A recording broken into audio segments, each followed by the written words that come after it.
for the coming meeting with the Lords of the Riverlands. He had personally told Lord Tully that his children's usefulness fully depended on the outcome of this meeting. As such, the man was putting all his effort into ensuring the Lords supported the right side.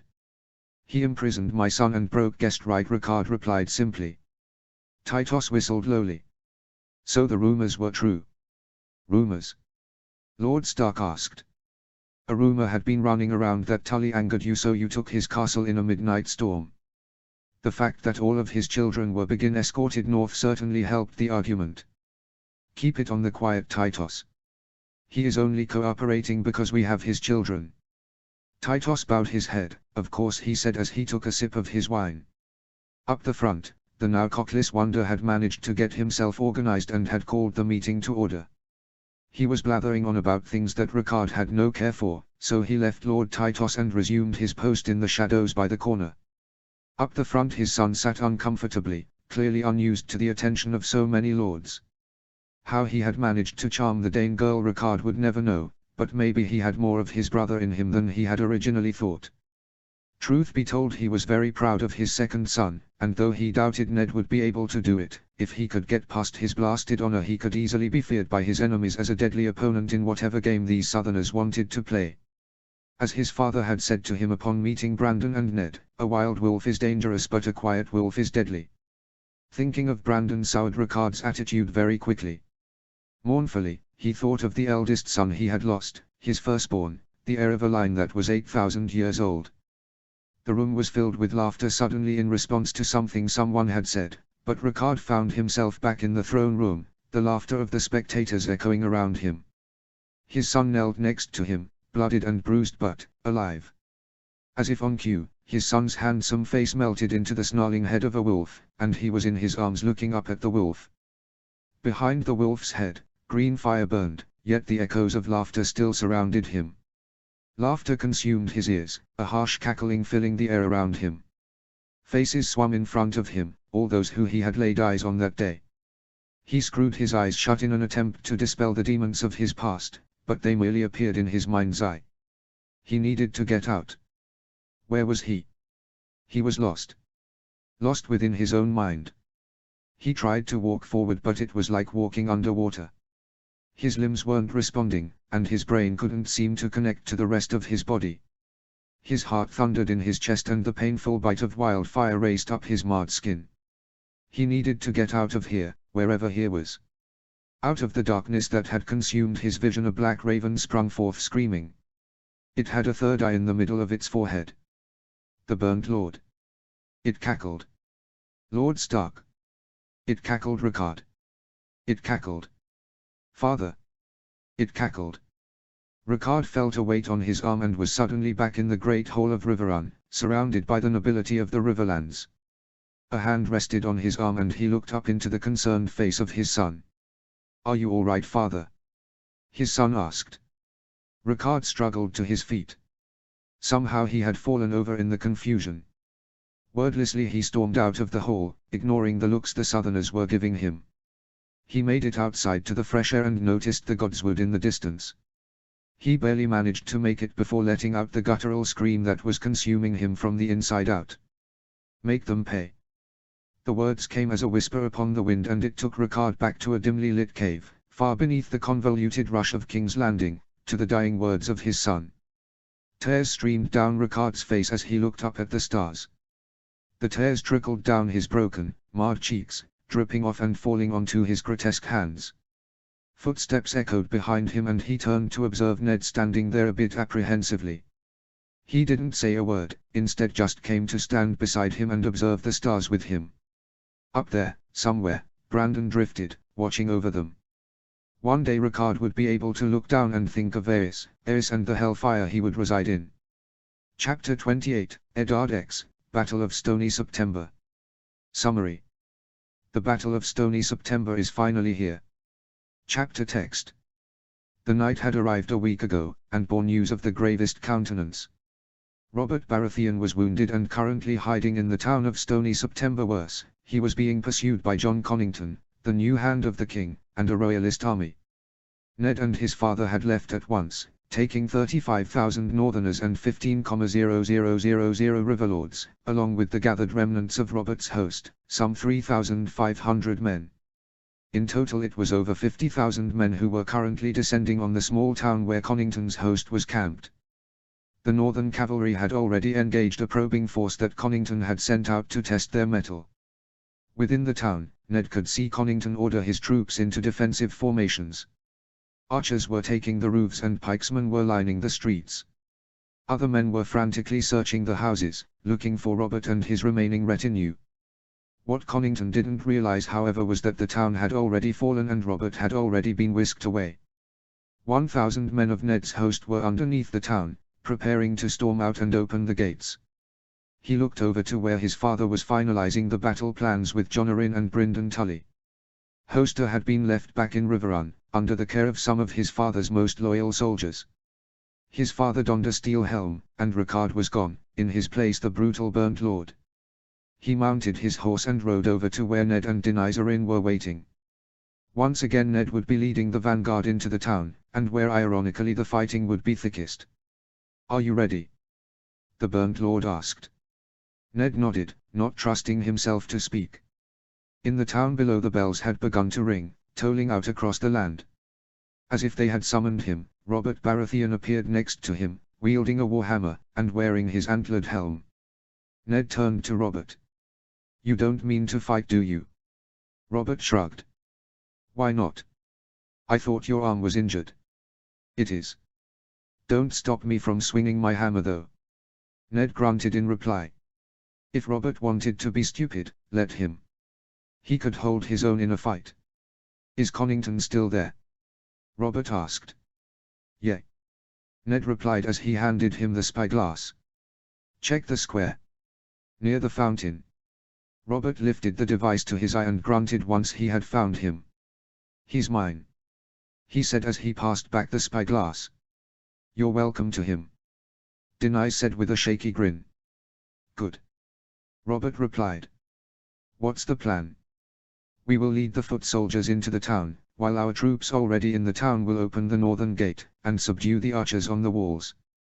Once we've got the walls it's a push to the town square, where Conington and his commanders are. My father and Jonarin will remain outside with the cavalry to ensure the army can't retreat." "'Tis a good plan," Robert said. "Thank you," the Burnt Lord said as he watched the last of their troops get into position. "It looks like it's time." With this the Burnt Lord spurred his horse away to join his cavalry that was continuing to circle the town. Ned turned to the Great Yon and nodded. The Great Yon raised a great big horn to his lips and blew hard. It echoed across the hills and into the town, and all around his soldiers began to march forward. The pikesmen were at the front, followed by a group of archers. Running in front of the column of men, and soaring overhead were the various animals of the Northswarg Legion. He saw many wolves and a few bears. The most unique creature to grace the field of battle though was easily the werewolves. The werewolves were specially bred wolves that were almost twice the size of a normal wolf, and twice as savage as well. While not as big, or strong as the fabled direwolves that now only existed beyond the wall and on the Stark's banners, they were still formidable and horrifying beasts to fight. On the walls, Ned's troops within had begun their assault and the northern gate was slowly opening. The fighting on the walls could be clearly seen and Ned urged his horse into a gallop in order to assist his men as soon as possible. Robert was on his right and Denais on his left, along with the other leading commanders. The gates were now open and revealed the savage fighting that was going on within. It was a bloodbath and already Ned could see the cobblestones were slick with spilled blood. Ned's small group of horsemen smashed into Conington's shield wall and broke it open. The soldiers within the town took advantage of the opportunity and used it to further widen the gap. Ned wrenched his sword from its sheath and swung down at the soldiers surrounding him. He hacked a path through the remaining shields and gave his pikesmen time to enter the town. They crashed into the line with pikes down and began a brutal affair of pushing into the center of the town. Ned felt his horse slacken beneath him, and sprung from it just as it collapsed to the floor, a spear sticking through its chest. Ned looked at the man who had committed the act, one who was now weaponless. The man tried to yank his spear out of the horse, to no avail, before turning and running. The streets were getting so tight, it was becoming hard for Ned to swing his sword. A few meters away, he heard the roar of Robert as he laid into another group of men. Suddenly the Targaryen line broke, and began an organized retreat away from the death trap that was the northern gate. Arrows began to fall around him and Ned looked to the rooftops to see archers in the Targaryen livery shooting down upon them. "Great-Jon," Ned called. "Gather some men and clear the roofs." The giant nodded grimly before rushing off. The Northerners were now crouched behind their shields attempting to protect themselves from the arrows that were raining down upon them. The arrows stopped very quickly though when the Great-Jon and his soldiers stormed the rooftops. With the organized retreat of the foot soldiers, and the Great-Jon's subjugation of the nearby archers, there was a brief lull in the fighting. Ned took the opportunity to reassess the situation. His troops were still pouring through the north gate, and there seemed to be some sort of resistance in the left gatehouse. Further into the town, Ned could see that the Targaryen lines had reformed and were preparing to attempt to push out. The yelling from the eastern gate could only mean that that gate had fallen as well. He nodded to Robert and Denise, who joined him in his observation of the Targaryen line. "Reform," Robert bellowed as he swung his hammer above his head. "Reform. Pikemen at the front, archers at the back." The northern soldiers quickly reformed their lines and began to march down the narrow streets, pikes extended in front of them in order to keep the Targaryen soldiers at bay. Eddard took his place in the front of the line, his shield hefted to his shoulder and a discarded spear grasped in his hand. "Forward march," he called as his host began to grind towards the Targaryen lines. The press of bodies around him was suffocating but Ned ignored it all as the lines met with a crash. A spear sliced through Ned's cheek, causing warm blood to run down his face. He pushed hard with his shield, and behind him his soldiers began to push forward, crushing the first line between themselves and the Targaryen shield wall. A howl cut through the air, and then a dark black blur smashed into the men in front of Ned. The men collapsed under the blur and Ned and his men seized the opportunity. They fought their way into the narrow gap and began to widen it. A force smashed Ned on the helm and he slipped on the blood-soaked cobblestones. He went down beneath the crush of men and lost his grip on his spear. He scrambled back to his feet, drawing his sword to be confronted with a darting spearhead. He evaded it, and blocked it with his shield when suddenly the spear wielder was torn backwards screaming. A black werewolf, its muzzle coated in blood, and a crazed look in its eyes, shook the man's body in its jaws.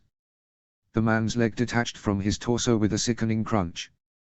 The man's body disappeared into the mass of men and the werewolf followed after it, not finished with its newfound tour. Ned shivered as he watched the beast, glad he wasn't the one facing its terrifying presence. Ned found himself facing another man and soon his body was in autopilot. He slipped into a pattern of block, thrust, kill. Men fell beneath his blade like water. Next to him Robert was a maelstrom of death, killing all who were unfortunate enough to wander within range of the swings of his hammer. The northern line was successfully pushing the soldiers back to the town square, where Connington and his main host were situated. In a similar situation to the fight at the North Gate, the Targaryen line broke very quickly and the Ned was given another breathing period. Thankfully by this stage, the Northerners had managed to gain the rooftops and as such the foot soldiers in the streets below were safe from the Targaryen archers. There was one more street to go before they reached the square where Connington was situated. Ahead of them, the Targaryen line was being rapidly reformed. Ned could see Connington himself now. He was standing on the steps of the September that the town was named for, yelling orders to his men and coordinating his remaining troops. Robert and Denise came up on Ned as he watched him. Denise handed him a water skin and Ned drank from it gratefully before spilling the rest upon his head. In the square Connington's eyes alighted on them. For a long, strange moment both men just watched each other. Ned nodded politely before placing on his helm and stepping back into the mass of men that was the northern line. Connington immediately began yelling for his men to reform on the streets to the northern gate. Ned sighed. It would have been a sound plan had he held the rooftops. As it was though, northern archers beginning raining a storm of steel upon the Targaryen line. The line, forced to engage or risk losing more men, began to push forward. The arrows continued to rain down however, and before the line had even reached his, they were faltering. Two werewolves appeared on the rooftops and dropped down into the Targaryen line, causing widespread chaos as the men tried to kill the beasts of war that haunted them. The line had broken. Now was the time. Forward march! Ned cried as he drew his sword and pointed it forward. For Brandon! For Brandon! His host yelled as they charged forward to engage the remnants of the once mighty Targaryen host. The blow of a horn split the air and suddenly the soldiers were in full retreat. Ned's own line broke as his soldiers picked up their pace to pursue them. They managed to enter the square and the fight degenerated into one-on-one fights between individual men. In the chaos he had lost sight of Denise and Robert. He was brought back to the present with the sight of a sword swinging towards him. He hefted his sword and blocked his foe's attack before responding with a swing of his own. He struck true and bit deep into the man's neck. The man's helm fell off, and with a start Ned realized that it was no man he had been facing but a boy. He looked on in horror as the light left the boy's eyes. He was struck still for a moment when a cry of pain interrupted his thoughts. He looked for the source to see Denise scrambling backwards away from an advancing John Connington, who was sweeping his sword in wide sweeping arcs. Denise tripped on the edge of the fountain and fell back into the water. Ned scrambled forward, weaving his way through the mass of men to reach his friend. He spear-tackled Connington into the fountain, disrupting his swing so that it only bit into Denise's shoulder, rather than his neck. Connington scrambled backwards away from Ned. "Traitor!" he screamed as he pulled a dagger from his belt. "Die, monster!" He threw himself at Ned only to be knocked away by a gauntlet-clad fist. He looked up into the grim eyes of Robert Baratheon. He had lost his hammer and helm back in the streets, and blood coursed from a cut on the side of his head, but it only seemed to make him more imposing than he was before. He held his fists up in a boxer's stance and spat at Connington. The Griffin Lord took one look before turning to flee. Robert went after him, and Ned helped Denise out of the fountain and onto the steps of the September. Around him the fight was pretty much over. The last Targaryen soldiers were throwing down their arms and falling to their knees. Over all the chaos, the sound of bells continuously tolled, alerting all to the state of war within the town below. Chapter 29, Davos I, the Smuggler. Summary. Davos Seaworth enters the story. Here comes one of my favorite characters. Notes. Please make sure you have read the previous updates before reading this one. I updated earlier today so you may have missed it. It is a really important and pivotal chapter. Chapter text. Davos sat hunched over his ale in the shady pub in the bottom of Flea Bottom. He had just finished a rather treacherous voyage through the stepstones that had a big payday, so for Davos this was the equivalent of a grand party. The last trip had been one of the most dangerous he had ever been on, though not the most dangerous. No, that title was reserved for a job that he did in the north. He still shuddered to think of those rushing waters and that gaping stone moor. The fact that he had survived, and gotten away with it was reward enough. After that job he hadn't returned to the northern smuggling routes, never going past the Three Sisters. In his youth Davos had been a far more adventurous man. He had many run-ins with the northern authorities, indeed he was one of the few who could claim he was so well respected, that even the heir of Saltsmoor, Bern Saltstock, knew of him. He had even run into him on more than one occasion. Davos had a family that he had to think of now though. A beautiful wife who loved him and sons who he adored with all his heart. He couldn't take these risks anymore. Which is why the thoughts of relieving the garrison of Storm's End seemed so foreign in Davos's mind. Yet in his heart of hearts Davos knew why he was thinking of this. He had seen on the seas what famine did to a man. No one deserved to die like that. His decision made, he drained the last of his ale and slammed his mug down on the bench. He stood up and made to leave when the door of the pub opened and in strode a man that Davos knew. He ducked his head and went to quickly brush past, hoping the man did not notice him, but it was all to no avail. A hand gripped his arm and dragged him back into the pub and down to one of the back tables that was shrouded in shadow. He shoved him roughly into the seat before sitting down opposite him. The man raised his arm to the barkeeper and called for 2 ales before turning back to Davos. "I haven't been in your waters for the last 2 years." Davos rushed out, "So whatever you think I didn't do it." The man's steely grey eyes met Davos's coldly before filling with mirth. He laughed lowly at the smuggler. "How long did you think you could run, Davos?" "I did nothing wrong." Davos stubbornly insisted. "Really?" the man asked.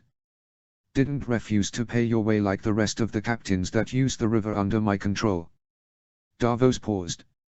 He could have sworn no one had seen him that night. He had even used the black sails. As if the man was reading his thoughts, he spoke. Black sails don't make you invisible, Davos. Hard to see, yes; invisible, no. Davos scowled at having been caught. The man laughed lowly. Do you know why we let you go, Davos? No, Davos snapped. What do you want, Byrne? If you're here to kill me, just get on with it already, would you? Byrne Saltstock, heir of the Saltsmore, just laughed at him. I'll admit, since that night, I have nothing but respect and admiration for you, Davos. Do you know not even I can get through that bloody river? Come now, tell me how you did it. Davos shook his head. A good smuggler never reveals his trade routes. Byrne laughed. Fair point, Davos, fair point. I have missed you up north. Some of my fondest memories are chasing you around the Bight. Davos scoffed. Some of my worst memories are you chasing me around the Bight. Byrne let loose another laugh. What are you doing here anyway? Davos asked as he accepted an ale from the innkeeper. I don't know if you noticed, but the local authorities aren't that amenable to your type at the moment. I've come with an offer. An offer?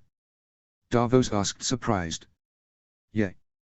We need some goods moved. What do I get? A few things. First, you will be pardoned for fair skipping the Wolf's Moor. Davos grunted. Not good enough. Byrne smiled. I'm not done yet, Davos. You'll also be given an opportunity to distinguish yourself. If you do well, there may be a knighthood available, perhaps a small keep, an opportunity for your sons to be squires for high lords. Davos nodded. That sounds all right. Byrne grinned at him. So you in? Depends. What am I doing? Ever heard of Storm's End? Davos nodded noncommittally. May have. Last I heard, though, Paxter Redwyne was sinking every ship that came close. Byrne nodded and his easygoing grin faltered for just a moment. We plan to change that. How? Redwyne has 200 ships blockading Storm's End. I currently have 100 at my disposal. Storm's End needs relieving. You will be taking a ship filled with food and soldiers and drop them off within Storm's End. Then you will have to get out of there quick smart, because you will be doing that every night until the garrison is refreshed and the larders filled. No offense, Byrne, but the math ain't on your side with that one. He has twice the ships you have. How do you expect to be able to beat him? I don't. I just plan to give you the window to get the supplies in and out. Davos stewed over it for a while. To his amusement, he noticed Byrne shift uncomfortably. In all his time knowing the young admiral, he had never seen him like this. Is that all I have to do? No, Byrne said as he lifted his own ale to his lips.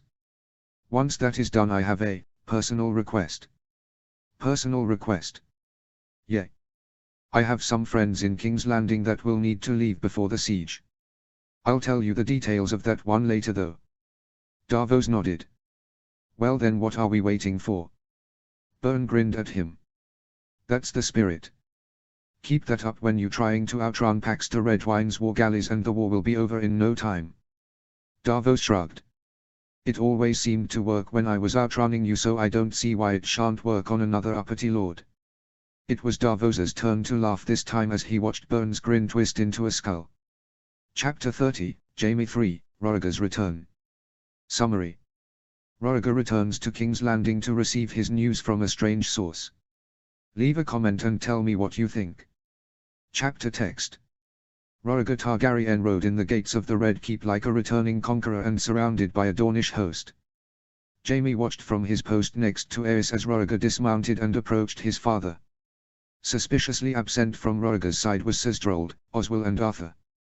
Their absence did not bode well. Father, Roriger said as he bowed before the King of the Seven Kingdoms. Aerys scowled at him. Where are the other Kingsguard?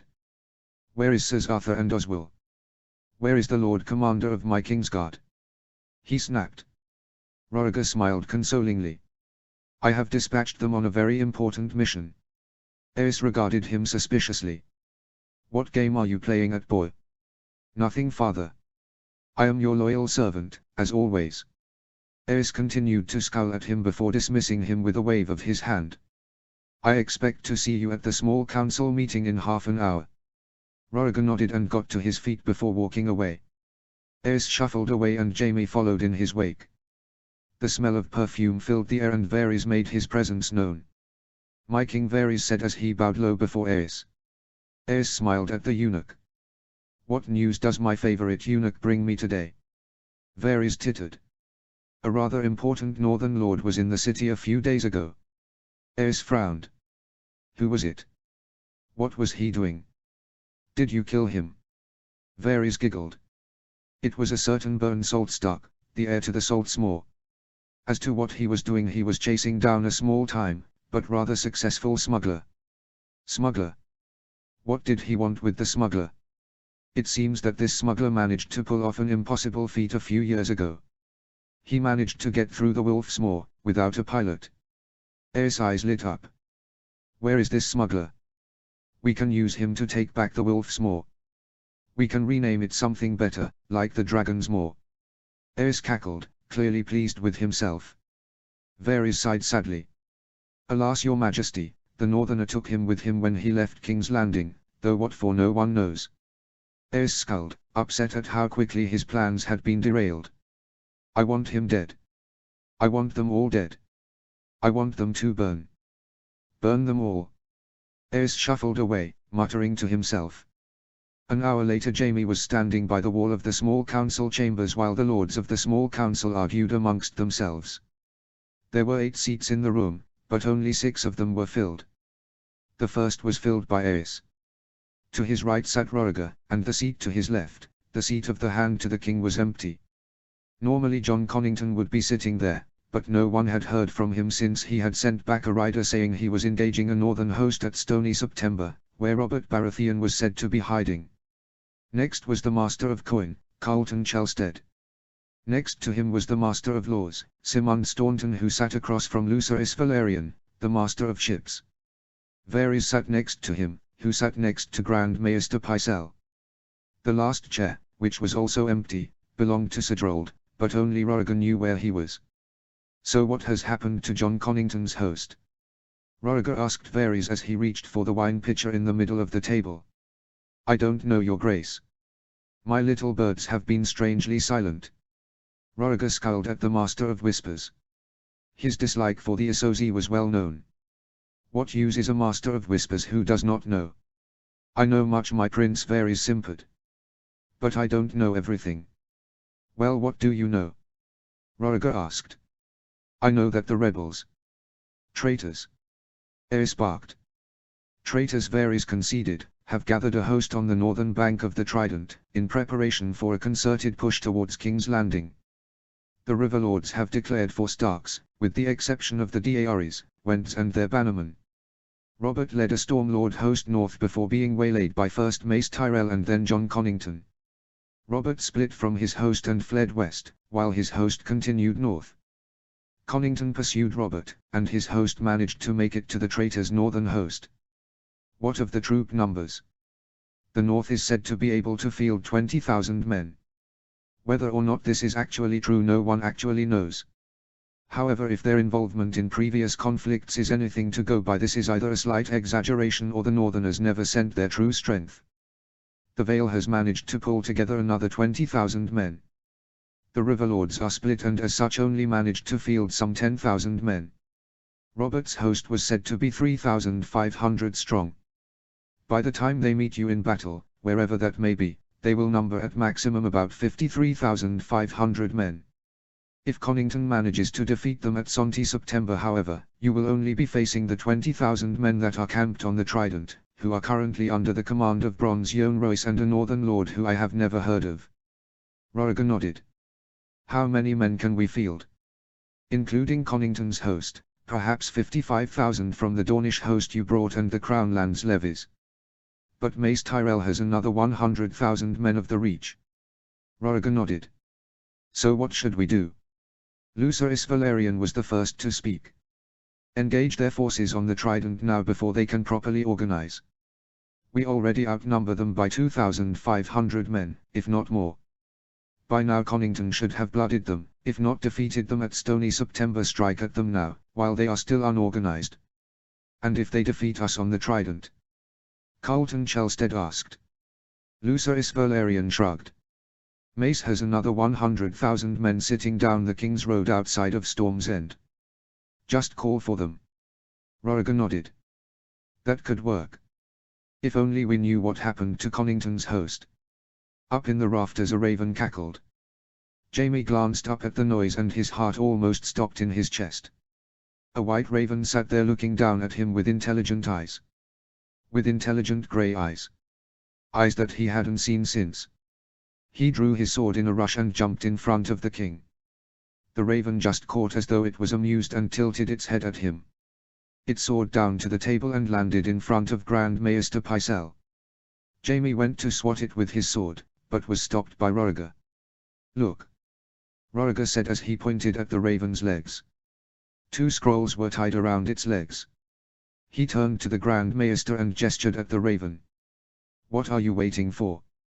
With shaking hands Pycelle reached out and retrieved the first of the scrolls.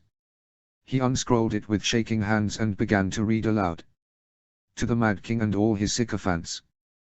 John Conington's host was slain to the last man. Conington lives, though he is in our tender care. Conington is currently held at our camp on the Trident. Come, if you're brave enough, and see if you have the strength to take him back. Lately he's been moaning for some silver prince, whomever that may be.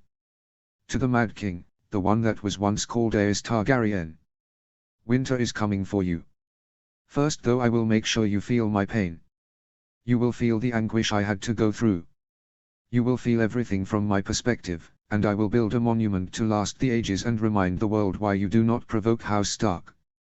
We are a line of kings 8,000 years old. You are the least of all the dragon lords of Valyria. Your rule over these kingdoms has not even lasted 300 years, and at the rate this war is going your family's rule will not see 284 AC. To House Stark, you are no more than babes, still suckling at your mother's teats. House Stark has not forgotten the debts we owe to you. We will repay you an eye for an eye, and tooth for a tooth. We will repay you blood for blood, and then some more. The North remembers. The North remembers Brandon Stark. The North remembers outlost lords and harmed heirs. The North remembers. You consider yourselves above us, not held to the laws of gods and men. Well, none who walk this earth are above the laws of gods and men, and I will prove it to you.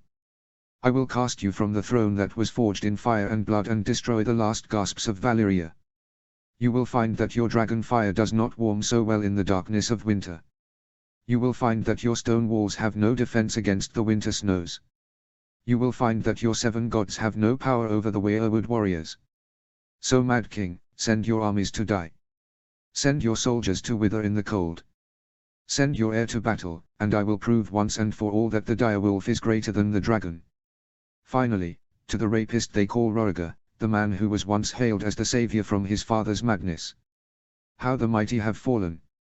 For you, I will repeat the words that my son said upon his entrance to the Mad King's lair. Come out and die. To those who wish to live, bend the knee to Robert Baratheon, first of his name, King of the Andals, the Rhoynar and the First Men, Lord of the 7 Kingdoms and Protector of the Realm. To the rest of you, prepare to die. The Burnt Lord. Pycelle looked up at Aerys, who was quivering in rage. Kill him. I want him dead. Burn him. Burn them all. What does the other scroll say? Roriger asked in small voice. Hands quivering in fear, Pycelle reached out and grasped the remaining scroll. He pulled it from the raven's leg, and the second it was detached the raven fluttered back up to the rafters. Pycelle rolled open the scroll before squeaking in horror and dropping the scroll back on the table.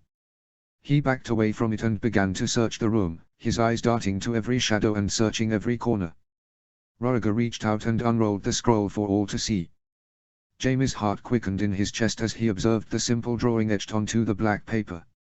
A crudely drawn white eye peered back at him, and beneath it the name Aerys Targaryen was etched in white ink. The message was clear. The white eye was hunting. Aerys Targaryen's death was now all but assured. Up in the rafters a raven cackled continuously, chilling Jaime to the bone. Chapter 31, Ashura 4, Starfall 2. Summary. Not much happens in this chapter in a physical sense. Rather it's an exploration of Ashura's thoughts. Chapter text. Ashura watched coldly as her brother departed Starfall, his white cloak flapping in the wind, and a midwife trailing in his wake. She hated him. She hated all of them. Because of what he and his silver fucking prince had done, her dear sweet Ned would never warm her bed again. Instead he would spend his days in a bed warmed by Caitlin Tully. She hated her too. And her scheming, ambitious, arrogant father. She didn't deserve Ned. She didn't deserve the love he would undoubtedly give her. She didn't deserve the feel of his strong warm arms. It all should have been hers. Arthur turned around just before he passed from view and raised his hand in farewell. She wanted to return the wave with a crude gesture, but the manners that had been hammered into her from birth prevented her from doing so. She glared at his white cloak as it disappeared from view. In truth, none of them were worthy. Not Sir Gerald Hightower, not Sir Oswell Went, not Sir Barristan Selmy, not Sir Lewin Martell, not Sir Jonnet Hordiary, not Sir Jaime Lannister, and definitely not Sir Arthur Dayne. All of them had stood by and watched as a madman tore the realm apart. All of them had stood by and watched as Aerys had torn her life apart. All of them had stood by and watched as they had torn Ned's life apart. Oh, how she wanted them dead. Rhaegar especially. Lyanna too. No, death would be too quick for the both of them. She wanted them to suffer as she had. She wanted them to watch as the one they loved was torn from them. She wanted their hearts to ache as hers did. She wanted them to miss each other's touch as she did. And then, once they had wallowed in their misery enough, she wanted them to marry another. She had never liked Robert, indeed she had been outright disgusted by him at times, but now she hoped he got his lady love. Not for his sake, but for the sake of Lyanna's suffering. She wanted her to spend her life knowing how she was feeling. To being resigned to knowing that her love would never warm her bed again. Instead his warmth would be taken by another who she detested. Ashura would never take another to bed again. None would be able to replace Ned. At first Ashura had been furious at Ned. How dare he betray her for another's bed? How dare he have lied to her? How dare he have promised to marry her once the war was done, only to renege on his word as soon as she was gone? How dare he have done as duty and honor demanded? But then as quickly as her hate had come it had gone. She had fallen in love with him for that exact reason. He was dutiful and honorable above all else, a trait that had seen him refuse her advances more than once. When he had first refused her she had been offended, but it quickly switched to amusement when she realized why. Then it had become strangely endearing as he refused time and time again. And then before she knew it she had fallen in love with him. He had taken her before his gods and together they had been betrothed. Why he had broken the betrothal she did not know, and when she saw him next, she planned to ask. She did know that he would have done what honor and duty demanded, and for that she loved for him. For leaving her though, and for breaking her betrothal she hated him. Ashura looked down at the weirwood bracelet still encircling her wrist. When she had first received the news she had wanted to tear it off, but a small part of her stayed. Now though she refused to tear it off until Ned had told her face to face why he had done what he had. Only then could her shattered heart rest in peace. Only once she had looked him in the eyes and seen that he was finished. Only once she had heard his excuses and felt the lack of warmth from his arms could she do so. Until then she would keep it on. She would keep it on until she was certain his love for her was dead, a fact she refused to believe. In her rapidly growing stomach a leg kicked out. She placed her hand on her stomach feeling the life growing within. She would keep it on for her child, for the knowledge that the gods of her child's father, and now also her, had believed in the love they had held for each other. Until the day she knew Ned's love was dead, or her child no longer graced the world, she would keep it on. She would keep it on, in memory of the love they once had, and the hope that it could one day be rekindled. She left the courtyard then, most of the servants already having gone on their way. She wandered up the steps of the Palestone Tower, to enter a room where her sister played with the dolls her elder brother had made for her. Thank the gods Arthur hadn't made them. If he had she thought she would have burnt them. She hated him. More than she could bear to acknowledge. Her whole life he had been her closest confidant and friend. Their elder brother was often consumed with whatever the heirs of lords did, and so it was to Arthur she had run with her hurts and woes. It was Arthur who had consoled her and held her in his arms. Now she wanted him nothing more than dead. Illyria ran up to her and embraced her in a soft hug, careful of the bump that grazed her belly. "How is your baby today?" she asked in the sing-song voice that only the young can muster. Ashura smiled down at her little sister. "He kicked earlier. Mayhaps if you're very quiet he will do it again." Eyes shining in wonder, Illyria placed her ear gently on her stomach and scrunched her face up as she listened carefully. "I hope you have a baby girl," Illyria said as she continued to listen. Ashura smiled down at her. "No, it's going to be a boy." Illyria scrunched up her face in distaste, causing Ashura to burst out laughing. "How do you know?" Illyria asked as she pulled away from her stomach. "Call it a mother's intuition," Ashura replied. Chapter 32, Jaime 4, Roriger's response. Summary. Roriger decides on a course of action. Leave a comment and tell me what you think. Chapter text. The small council chambers erupted in roars and voices, and above it all that damned bird still cackled in laughter. "We must engage now," Lucerys was crying. "We have no choice. The hand of the king is danger. He is the hand of the king no longer." Aerys snarled. "For losing the Battle of the Bells I strip him of all titles, lands and authorities within the 7 kingdoms and sentence him to exile." With that Aerys glared up at the cackling bird. "See!" he cried. "Your hostage is worth nothing to us." The bird just cackled harder. It was really beginning to grate on Jaime's nerves. Roriger turned to his father. "No," he almost yelled, "John Connington is a good soldier. We need him. The dragon needs no one." Aerys snarled back. "Then who shall be hand?" Pycelle asked. Aerys turned to Carlton Chelstead. "Lord Chelstead shall be hand." Carlton Chelstead paled. "Me?" he stuttered. "I am not worthy of the honor." "Yes you are," Aerys snapped. "And you will do the job well, or you will end up in a worse position than Connington." Lord Chested nodded and accepted the pin that Aerys handed to him. "Now what do we do about the traitors?" Varys asked. Simon Staunton stirred. "My lords, we all know what this war was started over. Why don't we just give them back Lyanna Stark?" Aerys stiffened in his seat. "The dragon concedes nothing," he screamed. "The dragon gives nothing."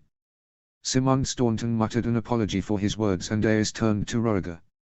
"He is right though. You caused this mess when you took the wolf bitch. Now I don't mind it when a man takes what he wants, the gods know I did it enough." Roriger stiffened in anger at Aerys' reference to what he did to his mother, "but I always fixed the messes I made. So you'll solve this problem. Come and tell me what you have chosen to do when you've decided." With that, Aerys hopped out of his chair and shuffled from the chamber, Sir Barristan trailing in his wake. All eyes turned to Roriger, who watched his father leave with sad violet eyes. Once the door had closed behind the king, Roriger sighed and seemed to collapse in on himself. He slumped in his chair and placed his hand over his eyes. For a while the entire seemed to wait for him to do something, until one could bear the silence no longer. "So what do we do?" Staunton asked. Roriger glanced up at him. "I don't know." Lucerys Valerian leaned forward. "We have to move now, before they manage to organize themselves." Roriger rolled his eyes at him, before slipping back into silence. "Lord Valerian is right, my prince." Varys simpered. Roriger glared at him. "You have confessed that you know nothing of their army at the moment. What advice can you give that we can already not figure out from that letter?" Varys tittered. "I may not know much of the Northern Army in Westeros, but I do know of the Northern Army in Essos." Carlton Chelstead frowned. "You mean the Company of the Rose?" Varys nodded. "If we wait, then it will give the Northerners time to recall the company, bolstering their forces by another 20,000 men." Carlton Chelstead frowned. "Is the Company of the Rose that powerful?" Pycelle nodded and stroked his beard. Yes it is. It has been where most of the North's second and third sons have gone to find glory and honor, and many of them stay on for life, taking wives and raising children within the company. They also have a very close relationship with Bravos. Varys supplied, in exchange for homes for the families of their soldiers, the company acts as Bravos' private army. It is entirely possible that the Bravosi will support the Northern war effort, especially when considering their trade and military ties. If we strike now we will still have the advantage. Their troops are currently battle-weary, having already fought Connington's host of 15,000 men. Our troops are fresh. To give them more time would only allow them time to pull in more troops, and refreshen their already tired troops. The room sat in silence as Rhaegar pondered what Varys had said. Finally he lifted his head and looked the hand of the king in the eye. Call every soldier available to us within 20 leagues. We will march on them at the Trident now. Hopefully Connington managed to bloody them enough that their forces are depleted. We will take no risks though. Send word to Mace Tyrell. I want 20,000 men under the command of Randil Tarly following me up the King's Road. By the time I get to the Trident we should have 70,000 men to confront the rebels with. If that's not enough, then we're doomed. With that Rhaegar get up from his seat and stormed from the room. Up in the rafters the White Raven, which had remained silent for a while, began to cackle again. Varys glanced up at the bird. He stood up and peered closely at the bird, before giggling. Is that you, Lord Rickard? Are you the one in that bird's little head? To everyone's surprise the bird replied. Spider. It said as it hopped about. Come out and die. Come out and die. Come out and die. It cackled, clearly very pleased with itself. You mean that Lord Rickard was listening on in this conversation? Simon Staunton stuttered as he stared at the bird in horror. He'll march his troops down to meet us before Tarly can reinforce us. Varys shook his head. It doesn't matter, does it, Lord Rickard? You want us to meet you on the Trident, don't you? You don't care how many you have to face, do you? The bird cackled again. Trident. It preened. Come and die. Come out and die. Come out and die. What game are you playing at, Lord Rickard? Varys asked. The bird stopped hopping around and looked down at Varys. Game. It called, I know. I know. I know, Iloyo. To Jaime's amazement the normally unreadable Master of Whispers looked incredibly shaken, as though someone had just told him someone he loved was dead. With that the bird stretched its wings and soared out of the window, rapidly disappearing into the sky. Chapter 33, Davos 2, Relief of Storm's End. Summary. Davos goes sailing. Make sure you read the update from earlier today before reading this one. Please leave a comment and tell me what you think. Chapter text. Davos's little boat cut through the choppy waters, laden down with northern soldiers and foodstuffs. Byrne had filled his ship with grain, salted beef, onions and netfuls of fresh fish. He had also given him 20 men who were to replace the worst of the existing garrison. His black sails fluttered in the twilight wind, and in the distance he warily watched the red wine fleet that was meant to be enforcing the blockade. Byrne had promised a distraction, but as such, one had yet to come. He tacked in the wind, not wanting to push further without Byrne's promised distraction. They sat circling the same spot for 10 minutes before the distraction came. And what a distraction it was! The animal, a whale, the likes of which Davos had only seen in the deepest northern waters, erupted from the water next to a ship and fell onto it, causing the ship to split in half and begin to rapidly sink. The rest of the fleet began to immediately converge on the wreckage of the sunken ship and search for the surveyors. By the gods, Davos whispered. How do you do that? The Northman next to him, a man by the name of Abel, glanced at him amused. It's what wargs do. Some lucky chap somewhere was born with a god's given gift and managed to make friends with that monster. Now it will do as he asks. Davos watched as the last remnants of the shattered ship began to sink beneath the waves. Suddenly the whale resurfaced, almost 200 yards away, and smashed itself against another ship. The results were similar to the first, and Davos watched as more men were sent to their deaths beneath the waves. Will we be going now? Abel asked in a bored tone. Davos stirred himself from where he watched the whale in horrified fascination and turned back to his ship. In the distance he could just make out the stone walls of Storm's End perched upon the basalt cliffs. Somewhere in that jagged mass of stone was a narrow cave which had direct access to Storm's End, and it was his job to find it, and then get in and out of it.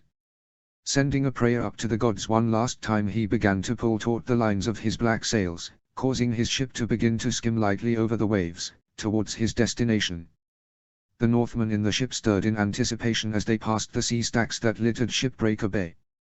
Davos tied his lines to their post, locking the sails in position, and ensuring the wind would continue to fuel their journey into and out of the accursed cave.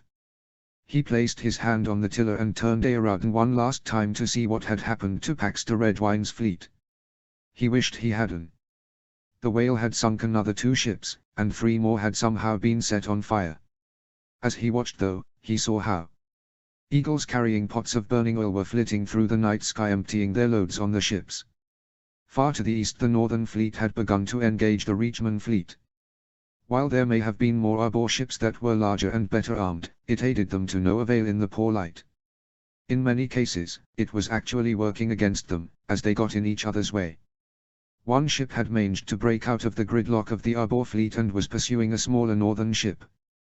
The Northern ship was faster however, and had soon dragged it out away from the protection of the other ships. Out of the night drifted more Northern ships, and they surrounded it and attacked, in a style that reminded Davos of the time he had seen a pack of wolves hunt a deer. When he remembered who the fleet belonged to, it sent shivers down his spine. The Starks truly were wolves, in all they did.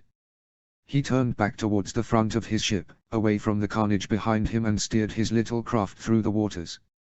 "There," Abel whispered as he pointed to an inky black cavity in the cliff face in front of them.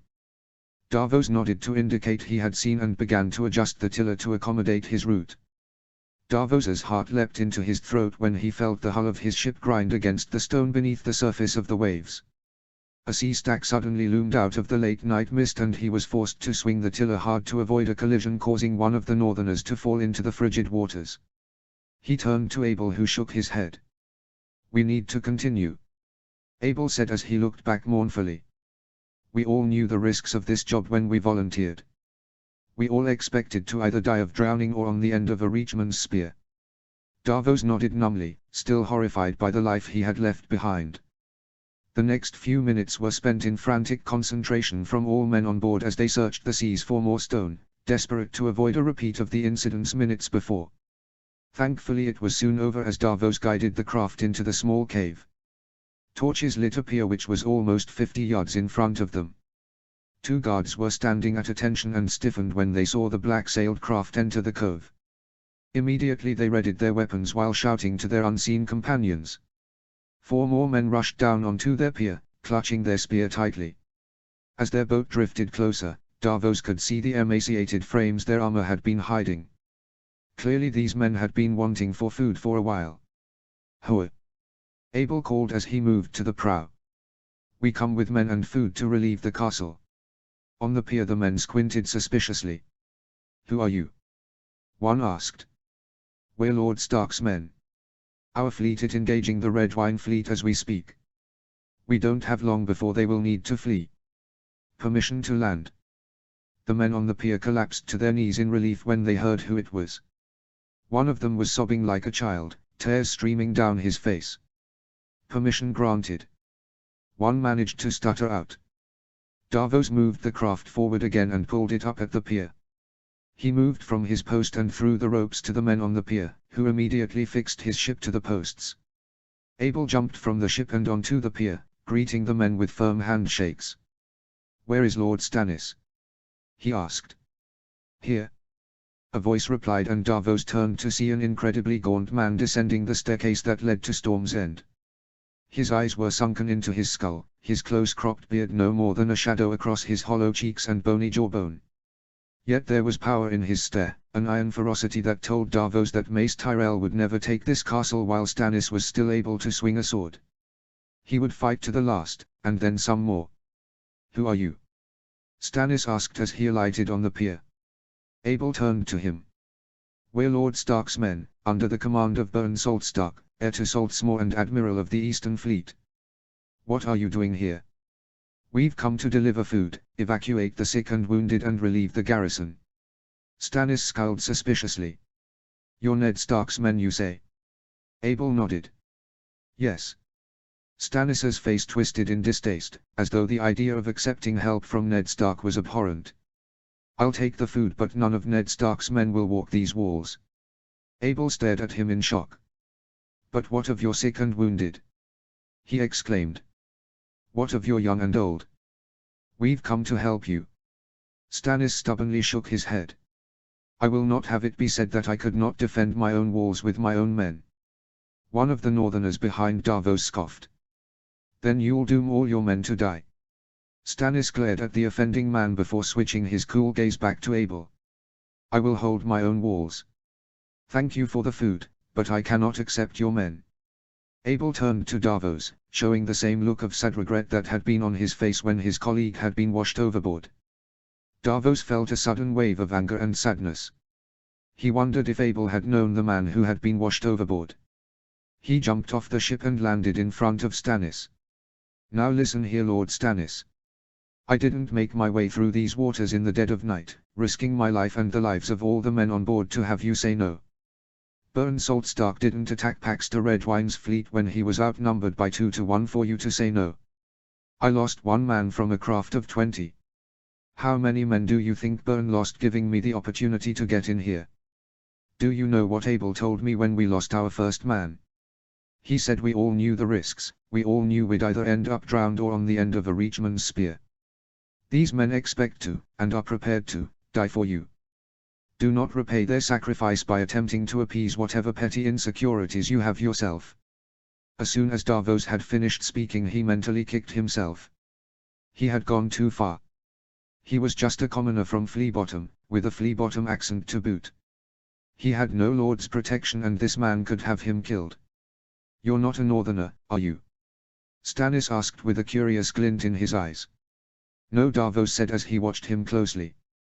To his surprise, the man seemed more impressed than angry at Davos. What's your name? Davos. Davos who? Davos shrugged. Davos the smuggler. I'm just a commoner from Fleabottom. Stannis frowned thoughtfully. Then what are you doing here? I know what it's like to go without food, Lord Stannis, and it's a fate I would wish upon no one. When Byrne offered me an opportunity to help a starving man, I couldn't say no. You know Byrne. Davos shifted while behind him the Northerners laughed. We're familiar. Abel called, familiar with sight of Byrne bearing down on him while he's hauling smuggled goods. To Davos's surprise, a glint of amusement showed in Stannis's eyes. He turned to the Northerners. Very well. You can enter, but no man of my original garrison will leave this castle until the siege is lifted or the Reachmen are swarming over our walls. Abel nodded and began directing his men to unload the food. Dofs helped and soon the ship was empty once more. Davos turned to back Abel. I'll be back tomorrow night, he said as he got back onto his boat, with more men and more food. Abel nodded. When you see Byrne, tell him of Wessler's death. Did you know him well? Davos asked. Abel shook his head. No, I didn't. Byrne did though. Davos nodded and turned to go when Abel called his name once more. He turned to see him looking at him with respect. Thank you for what you did with Lord Stannis. I don't what I would have said to him. Davos nodded one last time before hopping back onto his boat and sailing his boat out of the cove.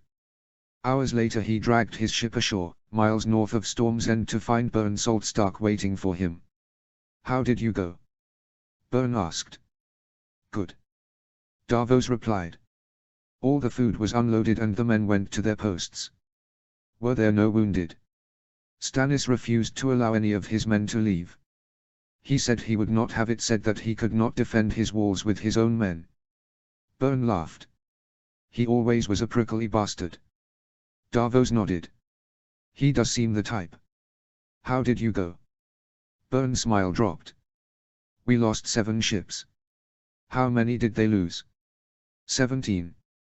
Well then you did well. No. My brother was captain of one of the ships that went down. Oh. Davos said, suddenly remembering another man. Abel said to tell you that we lost a man by the name of Wessler. Byrne stopped and looked him in the eye. His face was white, and his hands were shaking. No, he whispered. Tell me you're japing. Please. I'm sorry Byrne, I'm not. Did you know him well? Know him well? Byrne cried. He was my younger brother. The man collapsed into sobs. I have no more brothers now. He managed to gasp out. A wave of compassion for the younger man suddenly overcame Davos. I'm sorry Byrne. He murmured as he patted his back consolingly. I don't know of many of the burdens you will bear as Lord, but I do know the burdens of a man who has lost his brother. Byrne looked up at him with tear-swollen eyes. Did you lose a brother too? He asked. I. Davos replied. He was young when he wanted to join me on one of my smuggling ventures. Only a lad of 16, but as spirited as they came. His maiden voyage and we got caught in a storm. It was one of the worst I've ever seen. Waves as tall as castle walls, and rain so heavy it was hard to breathe. 1 minute he was there, the next he was gone. My father died of a broken heart not long afterwards. Byrne looked out to the sea, where the sun was just beginning to rise. You know of the burdens of man who has lost his brother. I would have you know of the burdens of lordship as well, Davos. When the war is over, seek me out and I will personally petition Lord Stark to give you lands worthy of a man of your worth. And if he refuses me I shall petition the king. And if he refuses me I shall bear no children and name you the heir of the Saltsmoor. Chapter 34, Arthur 2, to Oaths. Summary. Arthur and Oswell have an identity crisis. Please leave a comment and tell me what you think. Chapter text. The campfire flickered in the dying light, causing the shadows of the desert to dance around them. Sigurd was with the girl in the tower after she had attempted to escape again. It didn't seem to matter to her that she was 7 months pregnant, she was determined to steal a horse and pursue Roriger to King's Landing. She swore she could end the war if only she was given the chance. Stupid girl. It was all too late. Rickard Stark would not roll over and die now, not when he had lost his eldest son. Eddard Stark would not call back his armies, not now that he had married the Tully wench. Plus, he didn't want the war to end. He wanted a reckoning with Ned Stark for leaving a bastard in his sister's belly and filling her head with empty promises of love and marriage. Isn't that what Roriger did? The voice sprung into his head unbidden, so clear that Arthur could have sworn someone had whispered it in his ear. He looked up, but Oswell was quiet, just staring blankly into the flames. No sounds had come from the tower either, and Arthur turned to look behind him. Nothing was there but sand and scrub. His movement drew the attention of Oswell, who looked up at him. Something wrong? Oswell asked as he reached for his blade. Arthur's eyes continued to search the darkness, looking for whatever had whispered that thought into his ear. Eventually he turned around and looked back at Oswell. No, he replied. I thought I heard something. Oswell nodded. You've spent too much time around Targaryens, Arthur. You're beginning to pick up their madness. Arthur scowled at him. I only spend much time around Roriger. Exactly. Oswell replied. The men sat in silence for a while, contemplating Oswell's words until Oswell stirred again. Do you know what we're sitting in this desert for? He suddenly snapped. Arthur watched him as he threw a blade of grass into the flames. His brow was furrowed and he looked angry. Oswell looked up at him when he did not respond. Prophecy. He all but spat. Because Roriger thinks that girl, the one we've locked in that tower, will give him some magical daughter who will throw back the mythical demons of the far north. What was wrong with the children Elia gave him? Were they not magical enough for him? Now, because of his obsession with whatever book he read, I'm sitting in the middle of a desert while my brother and his soldiers are fighting a war. Do not speak of Elia Martell. Arthur hissed as he closed his eyes. It's Elia Targaryen, Arthur. She has 2 children, and is one of the kindest soul in the world. Do not speak of Elia. Arthur hissed as he glared at his old friend. Why? Oswell challenged. Why shouldn't I? I swore an oath to protect the entire royal family, and last I checked that included Elia and H. Do not speak of Elia. Arthur roared as he threw himself at his old friend. They grappled in the sand, throwing punches and trying to hurt each other as much as possible. Oswell grinned savagely as he landed a particularly good punch into Arthur's stomach. Arthur growled in response and landed a punch on Oswald's jaw that wiped that stupid, ever-present, annoying smirk off his face.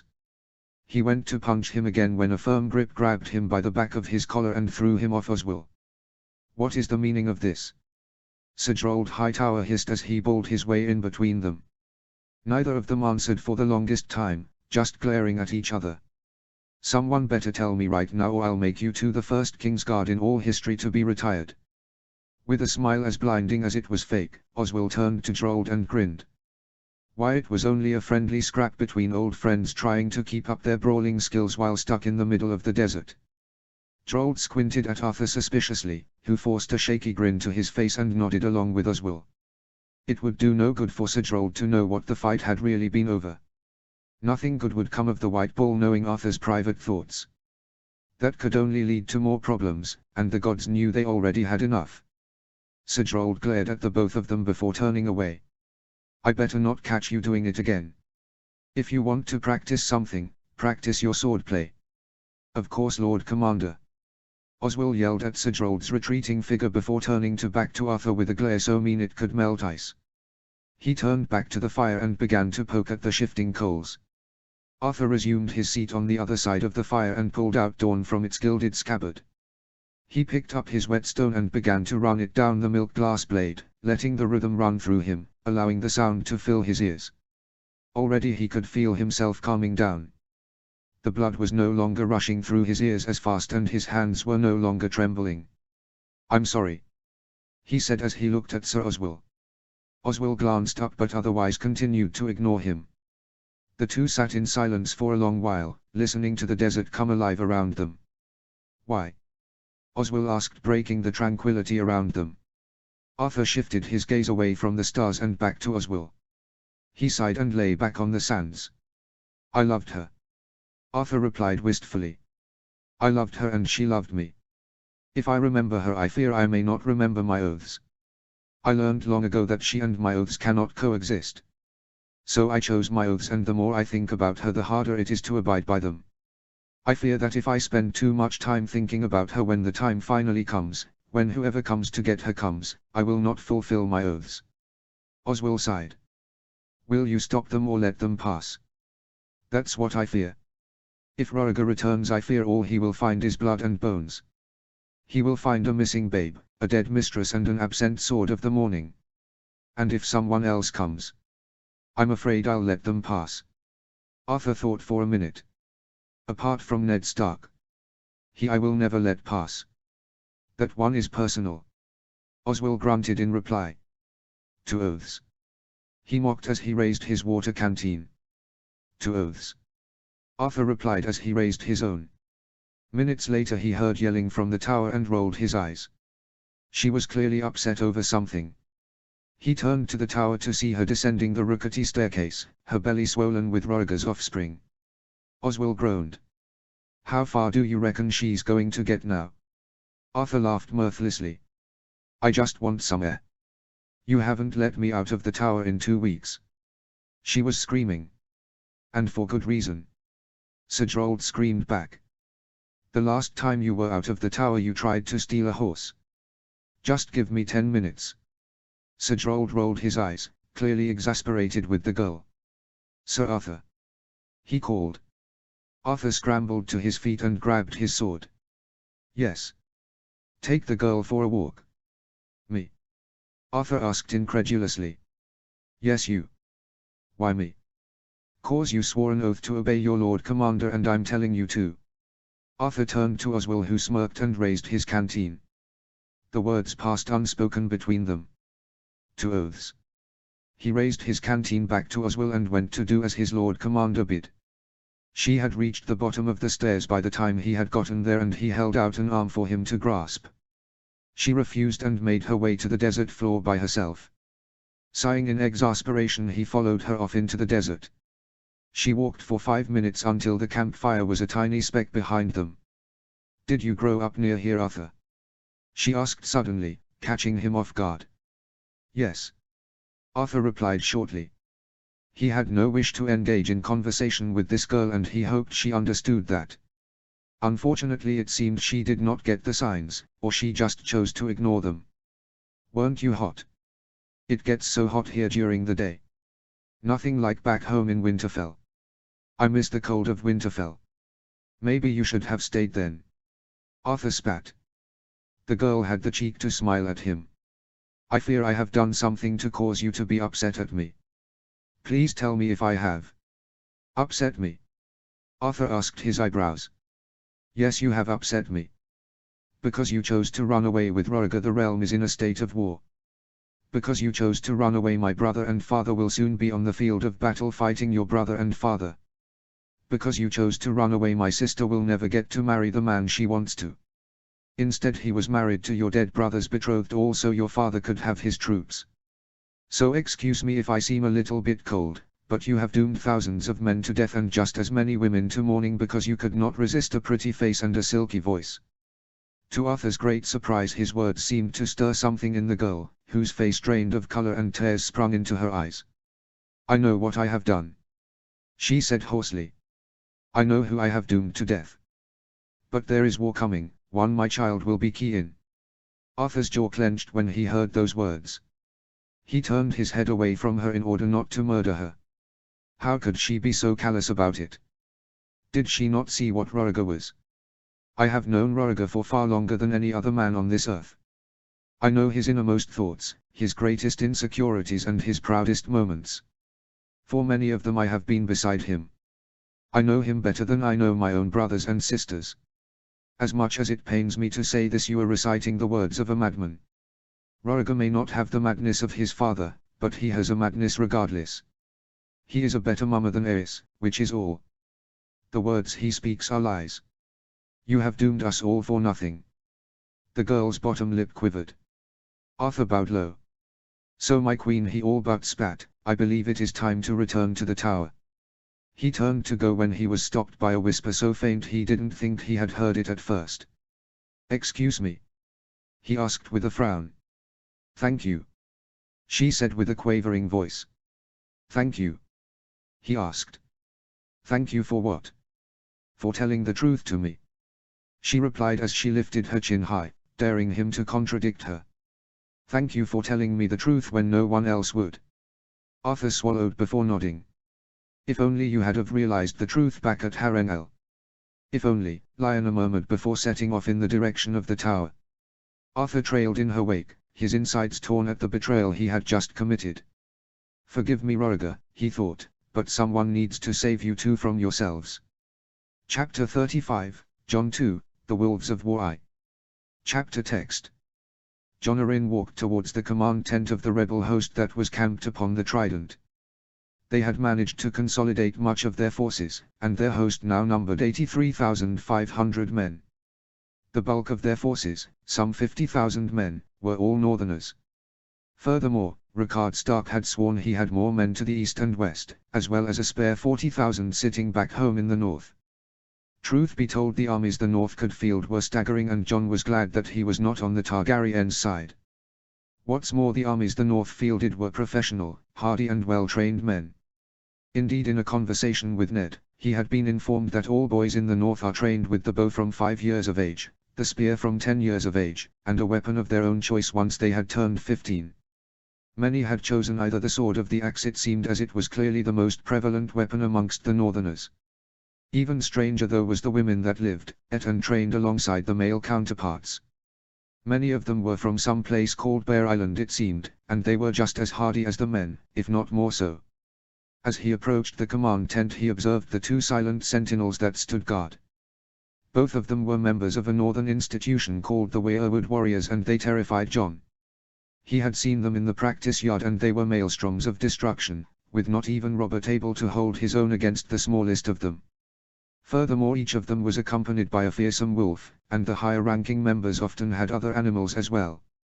He had seen all manner of animals accompany the warriors, from bears to eagles, from snakes to the shadow cats that could be found in the mountains of the moon. Jon shivered as he passed between them, their eyes watching him from beneath their helms. He pulled open the tent and stepped inside. Assembled around a vast table were the commanders and leaders of the rebel host. At the head of the table was Rickard Stark himself, covered in full dark grey plate armor and with his Valyrian steel sword strapped over his shoulder. To his left was the man the Northerners called Roderick Walton, the Lord Commander of the Weirwood Warriors, and to his right was his son, Ned, a boy that John loved as if he was his own son. Next to Ned stood Robert, his antlered helm clasped in one hand, and his giant warhammer clasped in the other. Ever since the fight at Stony September he had become more focused. He no longer laughed as much, and his eyes didn't twinkle as they once did. John's own retinue was next, composed of Bronze Yohn Royce and Lord Corbray. The Riverlords made up the final portion of the command tent, composed of Hoster and Bryndon Tully and Titus Blackwood. He took his place at the table between Bronze Yohn and Lord Corbray, and Ricard nodded in acknowledgement of his presence. "We have received word from inside the Red Keep," Ricard said as he stroked the white raven that sat on his shoulder. "Roriger plans to meet us on the Trident as we wanted." "Good." Robert snarled as he clenched his fist around his hammer.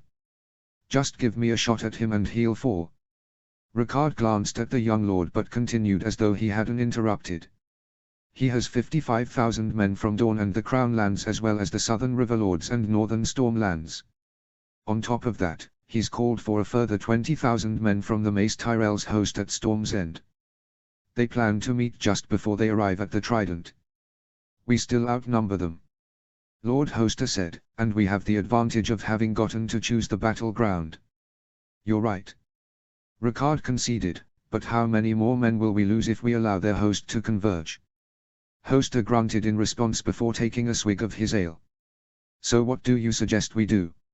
he asked. "If I may make a suggestion," Roderick Walton said as he leaned forward, "send me and my men after the host. I'll ensure that they never reach Roriger and give you the opportunity to do as you please." Ricard looked at him shrewdly. "Would you take all 3,000 of your men?" "Yes." Roderick nodded.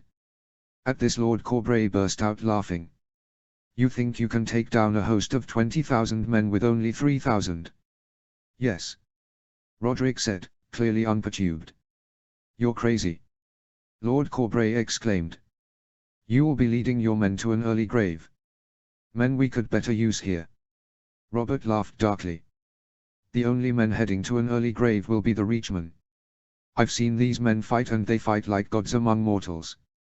Roderick glanced at his liege lord, who was staring back at Roderick deep in thought. "I assure my lord, I will not fail you." "I believe you," Ricard said. "Take your men and leave at first light." "Take Ned with you." "Me?" Ned asked. "Yes, Ned, you'll be going with him. The Weirwood Warriors are taught not to surrender. If it goes bad, they'll need someone to order them to leave." At this Roderick began to protest, but Ricard silenced him with a steely gaze. Ned nodded and glanced at John. John smiled encouragingly. If he had to pick anyone to do the job, he would have picked Ned as well. He had a good head on his shoulders, and knew his way around a battlefield. "Now," Ricard said as he turned to the doorway, "on to the next order of business. Wendell." At his name, a man appeared in the doorway, escorting a man who had been blindfolded, gagged and had his hands bound. He threw him forward onto the floor before turning back to Ricard, who nodded at him. "Thank you," he said, "now bring me Connington and Bolton." The man nodded and rushed away to do his bidding. Ricard stood up and slowly began to make his way down to the bound and gagged man, who had begun to squirm in terror. "This man here," Ricard said as he made his way past John, "is a Targaryen spy we decided to let live. We have brought him here today so he can see what happens to those who stand in my way." Ricard stopped before the man and looked down at him. He reached down and hauled him to his feet, before dragging him to the head of the table and sitting him down. He drew a knife from his belt and laid it on the man's throats. The man stiffened and began to breathe heavily. He swallowed and his Adam's apple bobbed. "My men have killed all the other spies, outriders and scouts sent to look for us, but this one we kept alive." With that he swiftly moved the dagger up and cut the bindings around the man's eyes and mouth. The cloth fell away, and the man's widespread eyes followed the path of the knife as Ricard gently dragged it down the side of his face. Ricard smiled suddenly, and as quick as the knife had appeared it was gone. He turned to the refreshments table where wine and food was piled. He poured a cup of mead and filled a plate with roast beef and roasted vegetables before placing it in front of the captured spy. "Eat," he barked. You'll need your strength. The spy looked at the food suspiciously before shaking his head. No, he said. Ricard rolled his eyes. You just watched me prepare it. There's no poison in it. The man still refused, so Ricard shrugged and took the food and wine for himself. What's your name? Ricard asked as he chewed on some of the roast beef. Clayton. Do you know who I am, Clayton? Clayton nodded. You're the one they call the Burnt Lord. Ricard smiled thinly. That I am. Do you know anyone else here? Clayton shifted his gaze to the rest of the table and nodded. Who do you know? Ricard asked. Clayton nodded to Robert. The usurper. At this Robert scowled deeply. Anyone else? Ricard asked before Robert could argue with the man. Ned Stark. Jon Arryn. Hoster Tully. Clayton replied as he nodded to each in turn. Ricard made an attempt at smiling warmly, but on his burnt face it came out as more of a scowl. Well, let me introduce you to the rest of us. This is Bronze Yohn Royce, Lord of Runestone. Next to him is Lord Corbray, Lord of Heart's Home. The two other River Lords are Brynden Blackfish Tully and Lord Tytos Blackwood, Lord of Raventree Hall. And him? Clayton asked as he nodded to Roderick. That's Roderick. Ricard said as he gulped down a mouthful of wine. Roderick who? He asked. He's just Roderick to you. Ricard said with a steely voice, and Clayton got the message. The door opened again and Wendell re-entered, dragging along Jon Connington and followed by a pale-skinned Liege Lord. Ah! Ricard cried. Just in time. Thank you, Wendell. Wendell nodded and left the tent once more. Roose Bolton came forward and stood by Connington's side. Connington had been treated rather well, his only injury being a black eye he had gotten in the fight with Robert. Regardless, he had been gagged. He knew things that Ricard clearly didn't want this man to know of. Ricard turned back to Clayton, who was watching proceedings with a wide-eyed stare. Do you recognize these two? He asked as he finished his last mouthful of beef. Clayton nodded once more. Lord Connington and Lord Bolton. Good. Do you know what the Boltons are famous for in the north? Clayton swallowed audibly, before nodding once more. Flaying. He whispered. Ricard nodded before getting back to his feet and gesturing for Lord Bolton to continue. The Liege Lord reached into his belt and pulled out two thin knives and a meat cleaver. Ricard dragged Connington over to the table and pushed his hands onto the table. Bolton raised his meat cleaver and swung it down. Connington's littlest finger detached from his left hand. Connington screamed into his gag and his eyes watered in pain. Very quickly he fainted and Ricard snorted. Weak man. He spat as he glared upon the Griffin Lord's contorted face.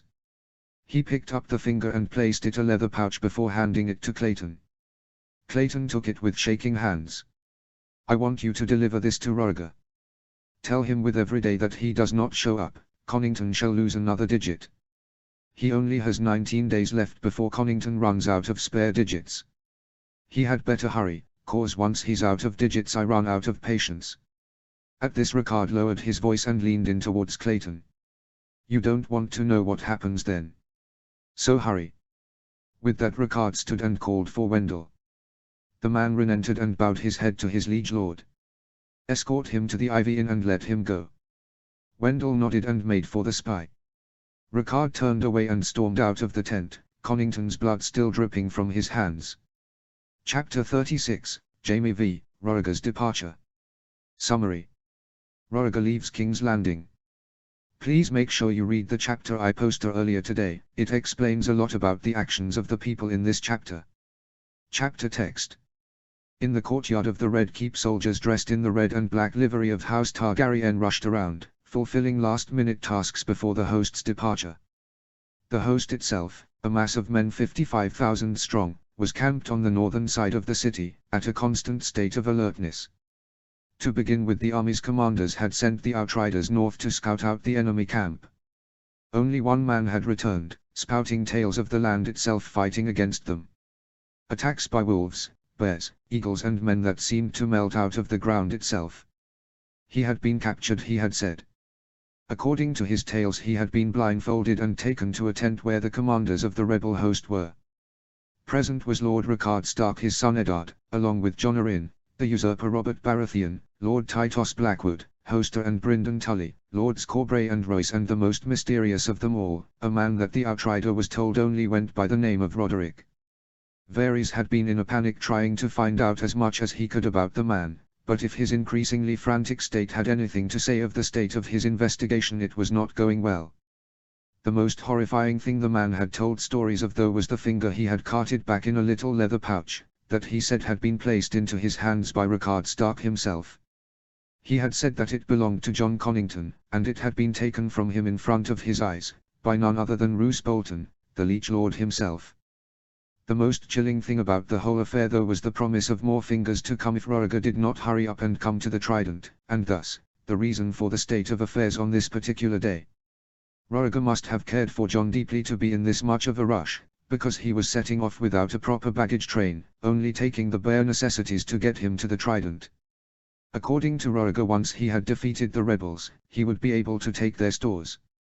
Rickard's actions against Jon Connington seemed to have lit a fire within Rhaegar. He had stormed around the keep all morning, bellowing for this and that, and in the end only getting in the way. Jaime had even caught him cursing Rickard Stark, and swearing to have his head regardless of Lyanna's wishes.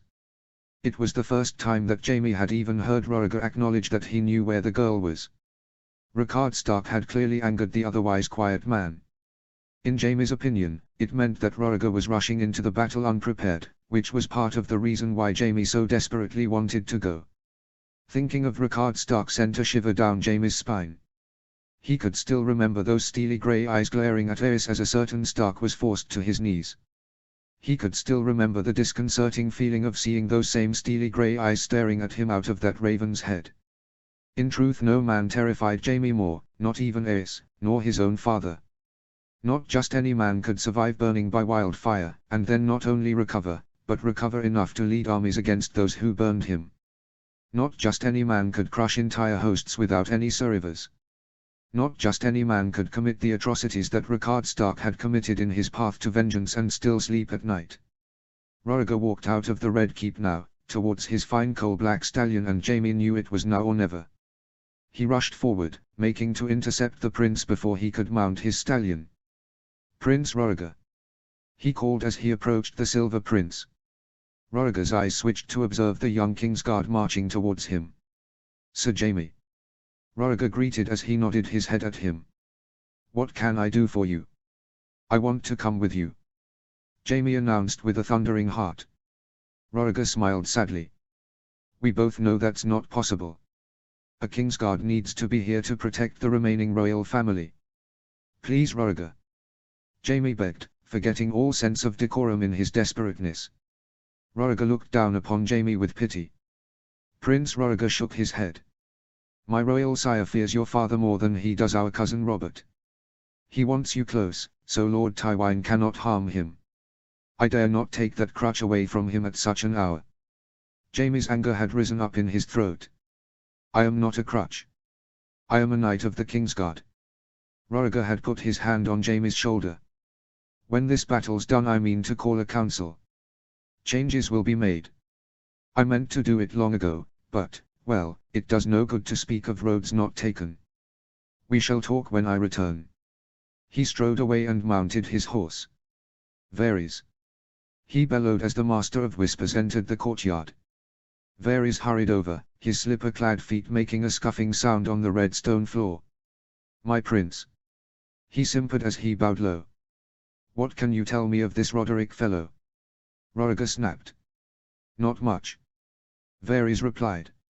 "My little birds have found out about a place called Starpoint, a northern military installation. I do not know much about it, but it is possible that this Roderick fellow is the leader of whatever troops come from this place." Rhaegar nodded. "And what can you tell me of the troops themselves? The ones that are commanded by this Roderick fellow?" "Nothing," Varys stated. "I could find nothing. As such, treat them as killers of the highest order. If not even I can find out about them, They are either so bad it is below my notice, or they are so good they know how to evade my spies, and when taking recent events into consideration, I am personally led to believe it is the latter. Roriger nodded before slamming down his helm. If your little birds send any more word of these troops, or have any information worth knowing, send it on. Varys bowed low once more. Of course. With that Roriger spurred his horse and charged out of the Red Keep's gate, his retinue following in his wake. Jaime watched from the battlements as Roriger made his way through the city. Outside the city walls Roriger's host had packed up and assembled into a long winding column. As Roriger joined them, the horns blew and slowly the great winding mass began to move. He stood there for the next few hours, as the sun rose in the sky and the column disappeared over the horizon, heading to battle, and ultimately death or glory. Chapter 37, Davos 3, Stewing with Stannis. Summary. Stannis and Davos have a conversation. Leave a comment and tell me what you think. Chapter text. Davos guided his boat into the now familiar cove, his black sails keeping him hidden from the eyes behind him. Not that they were watching, of course. They were too busy fighting off the Northern fleet. After that disastrous first night, Byrne had changed many things about the way the Northern fleet attacked the Red Wine fleet.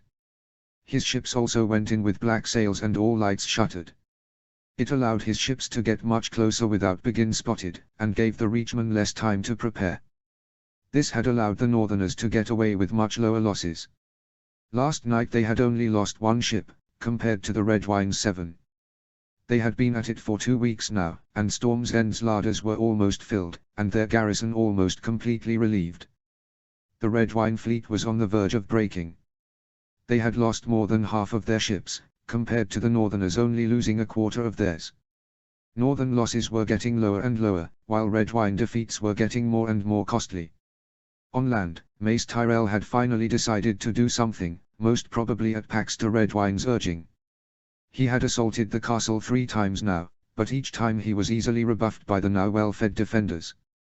It certainly didn't help that his most able commander, Randyll Tarly, had left a week ago with almost half of Mace's host. Byrne had told him that they had gone to help Roriger put down Rickard Stark's forces in the Riverlands. Apparently Lord Stark had managed to defeat a host belonging to Jon Connington, and as such, Roriger's troop numbers were more depleted than he would have liked. Therefore, the reason behind the sudden troop movement. Davos pulled up alongside the pier and quickly threw his mooring ropes to the men who waited for him. They caught them and tied his boat to the pier, allowing the soldiers he carried to disembark. Almost immediately more men appeared down the stairs and began to quickly unload the boat. It was a well-practiced routine by now, and tonight would be the last time he undertook such a routine. It was with a tinge of sadness that overtook him as he watched the last crate of food be unloaded. He went to untie the mooring ropes when he was stopped by one of Stannis's men. "Lord Stannis wants to speak you." Davos nodded and followed the man up the staircase and into the castle proper. Even though he had been carting men and food into the castle for the last 2 weeks, this was the first time that he had actually been into the castle itself. The man escorted him through the hallways, up a winding staircase and into a large room that overlooked the bay. Standing next to the window, and looking out at the ensuing battle between the Northmen and the Reachmen, was Stannis himself.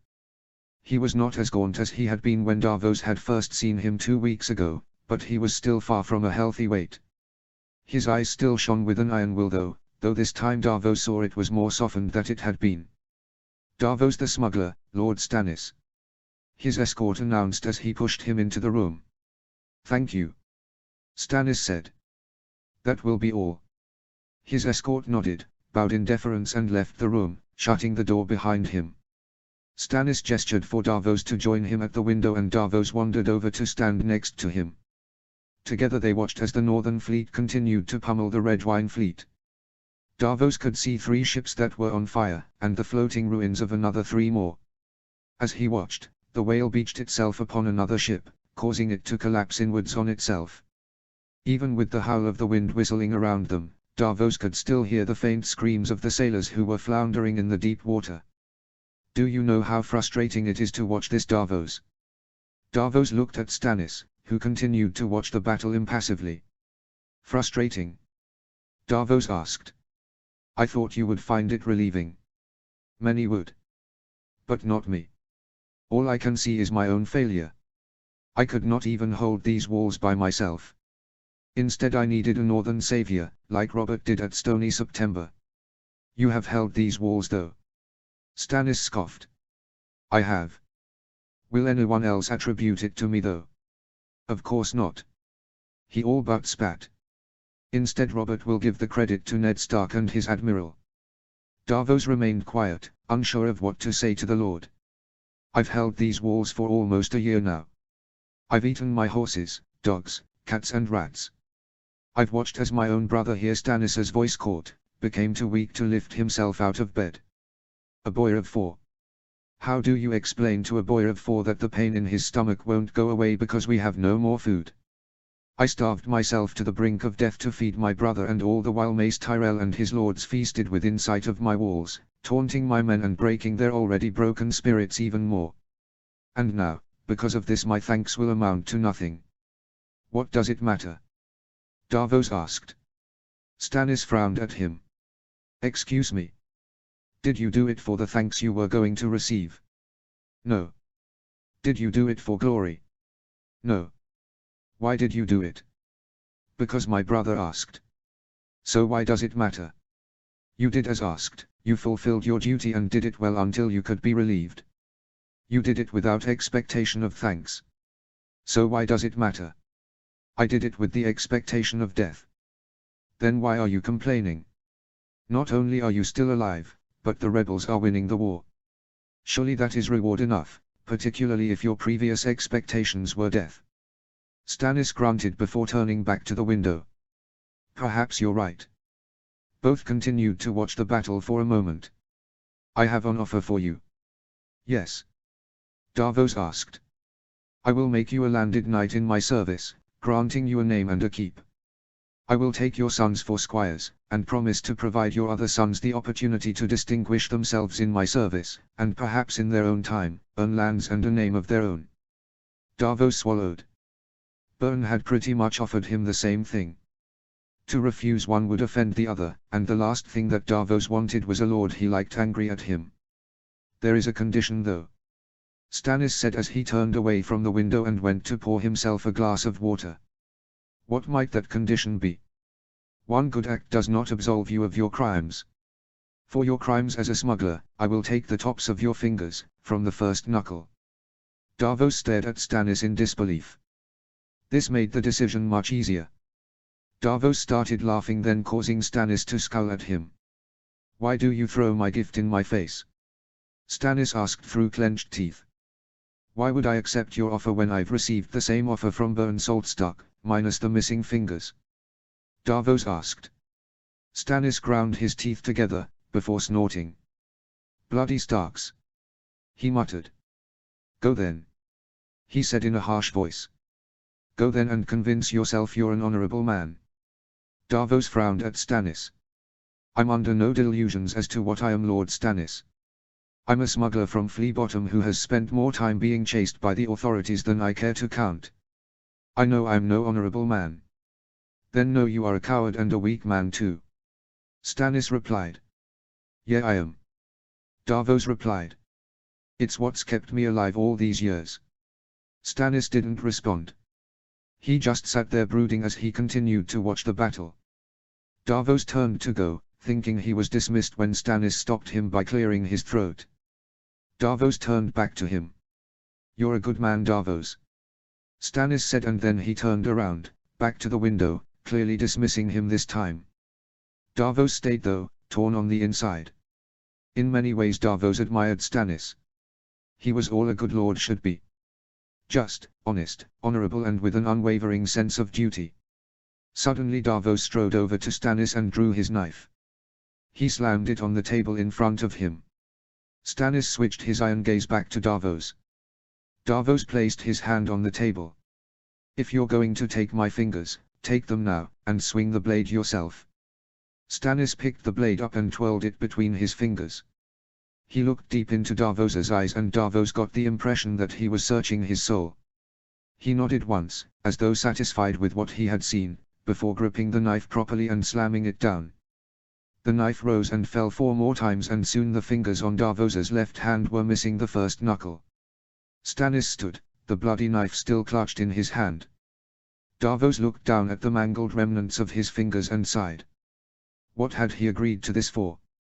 The pain, which hadn't been that bad as the knife was biting through, was now searing.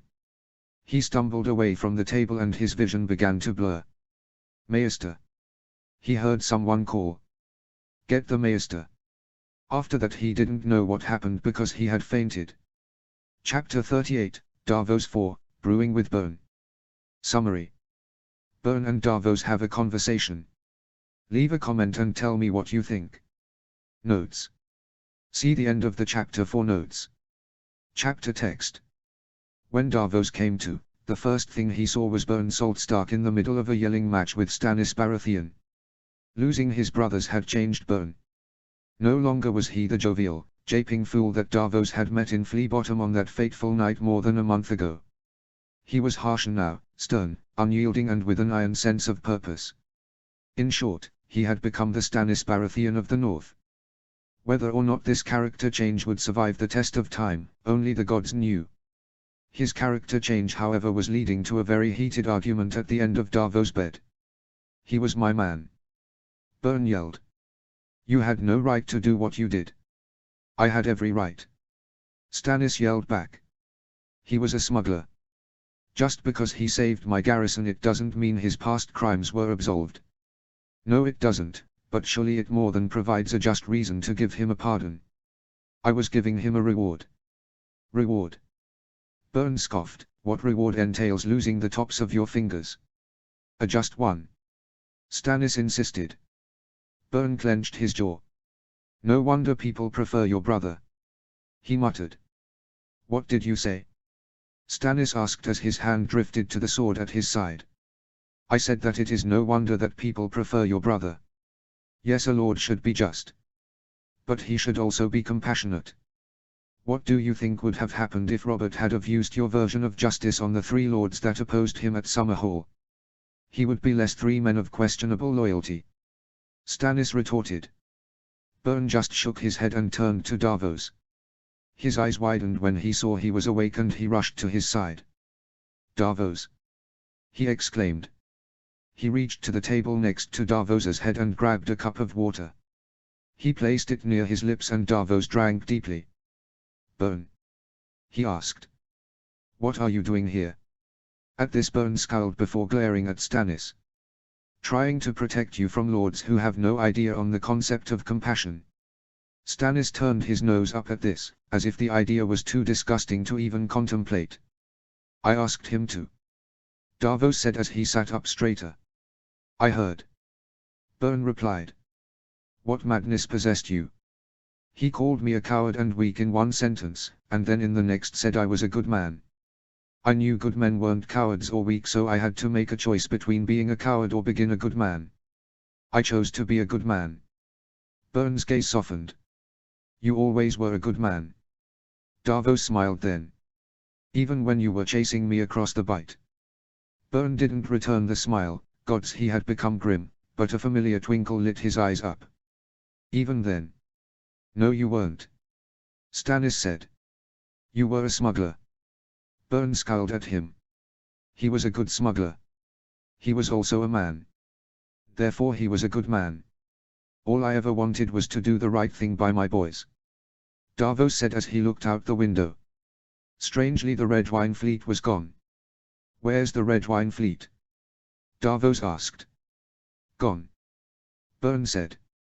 Last night was their most costly. My fleet is currently pursuing down the coast. Why aren't you with them then? My smuggler went missing and I went to look for him. Stannis scowled at Berne.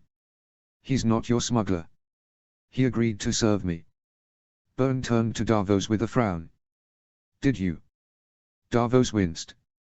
Actually, I did not. Stannis frowned at him. I offered you a position under me on the condition you paid the price for your crimes. You paid the price and I honor my oaths. I did lose my fingers, but not on the expectation of receiving a lordship from you. I always intended to follow Berne. Why? Stannis asked. Berne needs me more. Not to say that you don't, gods, you can brood like the rest of them, but I know that Byrne needs my advice and support more than you do. Stannis shook his head. No, he said impatiently, why did you let me take your fingers without the intention of taking my reward? Davos stared at him. As I said before, I can't be a good and weak man, so I chose to be good. Stannis's frown deepened. Why him? What do I have that makes me less worthy of your service? Living brothers. Davos replied. Stannis turned away darkly and stormed out of the door, the tension leaving with him. Almost immediately Byrne enveloped Davos in a bear hug. I'm so sorry. Byrne exclaimed. Sorry? Davos asked, sorry for what? For letting him take your fingers. Davos patted Byrne on the back. Don't worry about it. I had the opportunity to walk away but I chose not to. You didn't deserve it. Maybe not, but it's done now. There is no use crying over it. Byrne pulled away and looked him in the eyes. I swear I will see you rewarded for this. Davos smiled at the younger man. That would be nice. He joked. Byrne reached to the table next to him and handed him a pouch. He grabbed it from Byrne's hand. What's this? He asked as he opened it. Your finger bones. Byrne replied, as Davos spilled the contents of the pouch into his palm. 5 white knuckle bones shined in the sunlight. Davos looked at them for a while before placing them back in the pouch and hanging it around his neck. For luck. He explained when Byrne threw him a strange look. Byrne nodded and got up. When do you want to leave? Can we go now? Davos asked. Can't see why not. Byrne replied. Good, Davos replied. Help me out of bed. Byrne nodded and assisted Davos from the bed before walking to the door. I'll meet you in the cove. I've just to get some things before we go. Davos nodded. I'm going to go speak to Stannis. Byrne nodded and left. Davos threw on a shirt, and pulled on his soft leather boots before leaving the room behind. He asked a passing soldier where Stannis could be found and he was directed to the same chamber where he lost his fingers. Stannis glanced at him when he entered the room but otherwise said nothing. After a moment of standing there, Davos cleared his throat. Stannis still ignored him, so Davos cleared his throat again. Did losing your fingers cause you to get a sore throat? Stannis asked. No, Davos replied. Then why are you making that horrible noise? Davos paused, unsure of how to respond. Stannis sighed, clearly taking pity on him. What do you want? He said in an aggrieved tone. To thank you. Thank me. Yes. Consider it done. You can leave now. Davos walked further into the room until he was standing next to Stannis. I go to serve my lord now. Davos said. I know. I want to give you something. Davos said as he reached for the pouch around his neck. He reached in and pulled out a single bone. He handed it to Stannis, who took it wordlessly. If you ever have need of me, you need only send that. I will serve you until I consider you to no longer need my advice. Stannis nodded and placed the knuckle bone on the table. If I ever have need of you, I will call. Some last advice, Stannis. Don't focus on what you don't have. Focus on what you do have and be thankful. Many a man won't sleep with a roof over his head tonight. Many a man will go to bed with an empty stomach. Many a man doesn't have 2 legs, 2 arms and 5 fingers and toes on each. Stannis nodded before going back to staring out the window. Davos left and made his way down to the cove where Byrne was waiting for him. I was getting worried you had changed your mind. He said when Davos finally emerged. As I said, you have more need of me for now. For now. I gave him a knuckle bone. When the time comes I will come to serve him. Byrne nodded gravely. Just make sure he doesn't take any other part of you. He shouldn't have a reason to unless you dishonor your oaths. What would you do if I didn't give you a lordship? Tell everyone how I got through the Wolf's Maw. Byrne smiled then, truly smiled, like Davos hadn't seen since the night he had lost his brothers. Don't tempt me, he said, I still want to know how you did that. Though to be fair, when I'm your lord I can command you to tell me and you will have to. By then I will have forgotten. Davos retorted with a grin. Byrne grinned back, and Darvo saw the first signs of the return of the young man that Byrne had been, and not the stern, grim man he had become. Notes. I'll admit it was very satisfying reading the comments for last chapter. So many people seemed to be really upset that Davos had chosen Stannis without realizing that Davos never actually stated which lord's offer he had accepted. Instead, everyone just assumed that because he let Stannis take his fingers he had accepted Stannis's offer. On that note though, I want to give a massive shout out to everyone who has dropped a kudos since I started writing this, considering I have now hit 500 kudos. Thanks to everyone. Special shout outs to YesBoss21, Nightly Rowantree, Mar215, TLS, Cat Morgan, Lunanims, Damien, Orangwolf221 and Yunamhan99 for their continued support in the comments. So sorry if I have neglected anyone, just let me know in the comments and I'll give you a shout out next chapter. Chapter 39, Jaime 6, Kicking It with the King. Summary. Jaime is privy to a conversation. Leave a comment and tell me what you think. Chapter text. The doors of the throne room swung open with a boom to reveal Wisdom's Rossart, Garragus and Bellis, all men who were members of the Alchemists Guild.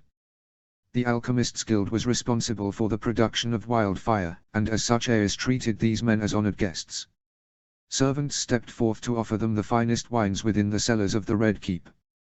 Another servant held a platter holding exotic foods from far across the narrow sea. The three men ate and drank like kings, while Aerys regaled them with stories of his wildfire burnings. Jaime stood in the background, a silent sentinel, watching over all. The only other man in the room who was not either a servant or a pyromancer was the new hand of the king, Carlton Chelstead. Jaime liked the man, even if at times he could be too eager to please for Jaime's liking. Without Carlton Chelstead, the last of Brandon Stark's retinue would be dead. Lord Chelstead had beseeched Aerys to spare the boy's life. His name was Ethan Glover and he had been Brandon Stark's squire. Aerys had agreed to spare him, but he was constantly guarded by at least 10 men, and kept chained to the wall of his cell by both his hands and feet. Aerys feared that he would go the same way of Brandon Stark and turn into a monster that would haunt the Red Keep. That day still haunted Jaime at night, and he doubted it would ever leave him alone.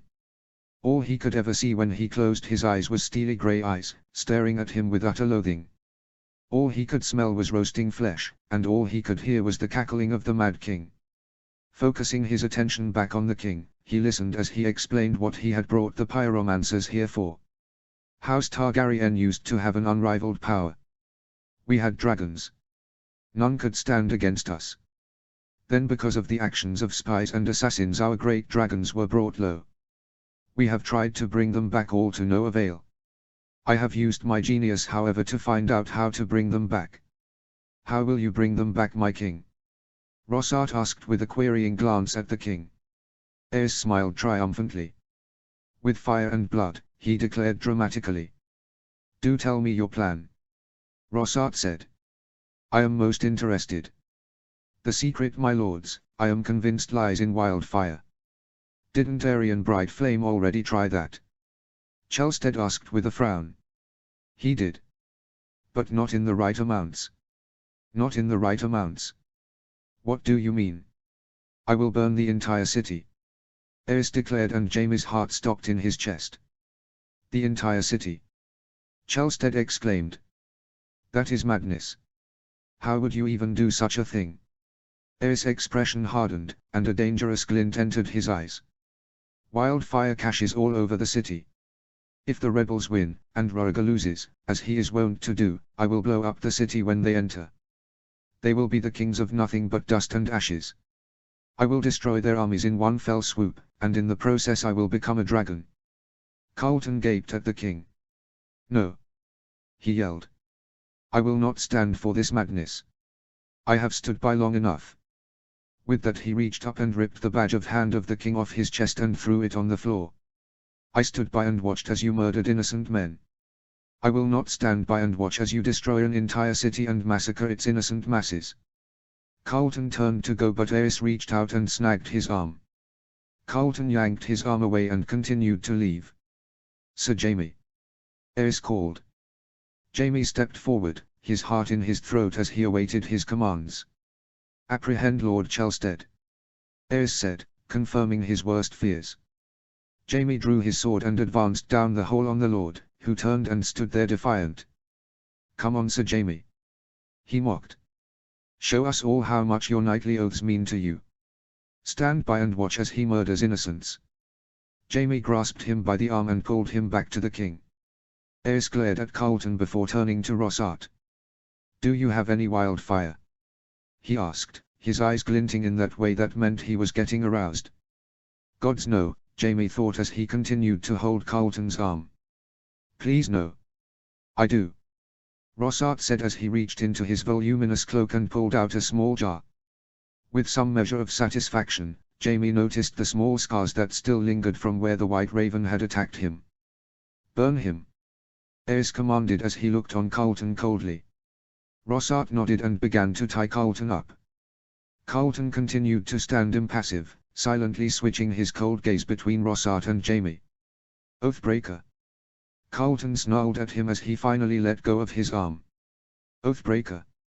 he almost yelled as Jaime stepped away. Rossart threw the green liquid at Carlton's feet, before lighting it on fire. The green flames crept up his legs, consuming. Behind him, he could hear Aerys cackling in laughter. Carlton continued to glare at him, and impressively managed to remain silent for a much longer time than Rickard Stark had. Then he could not hold it in and screamed louder than Jaime thought possible. His cries echoed around the cavernous throne room, and the smell of roasting meat filled Jaime's nostrils once more. He looked away from the horrible sight and shifted his gaze up to the rafters. To his great surprise, the White Raven sat there, watching down on the proceedings. It was not laughing this time; instead, if it was possible, it looked sort of sad. It noticed his gaze, and tilted its head. Jaime watched it, but didn't say a word. That bird had delivered the news of the White Eye. Hopefully the White Eye would kill Aerys before Jaime had to take action himself. He nodded at the bird, and it seemed to be amused. It stretched its wings and did a horrible imitation of a bow, before hopping forward and soaring out of an open window. Carlton's screams had finally died down and Jaime switched his gaze back to the smoking charred corpse. Carlton's last words were still ringing in his ears. "Oathbreaker! Oathbreaker! Oathbreaker! What happens though when your oaths contradict one another? How do you protect your king and the innocents? How do you pick between your king and the innocents? Please," Jaime prayed, "please let the White Eye come soon." Chapter 40, Rickard v. The Wolves of War 2. Summary. Rickard plans his vengeance. Leave a comment and tell me what you think. Notes. Tell me what you reckon the greatest insult, monument and honor of all will be. See the end of the chapter for more notes. Chapter text. Rickard Stark breathed in deeply, enjoying the feel of the fresh night air in his nostrils. It was one part of his body that wasn't affected by the horrible burns that covered him, and as such his feeling within his nose was still perfectly fine. Behind him he heard footsteps and he turned to see Rickard Stark standing there, his big bushy beard covering much of his face. "They're ready for you now." Rickard nodded in response and took another deep breath, before turning and following Rickard down the hill and into the tent filled with the Northern Lords. Many a familiar face stared back at him as Rickard took his spot at the head of the table.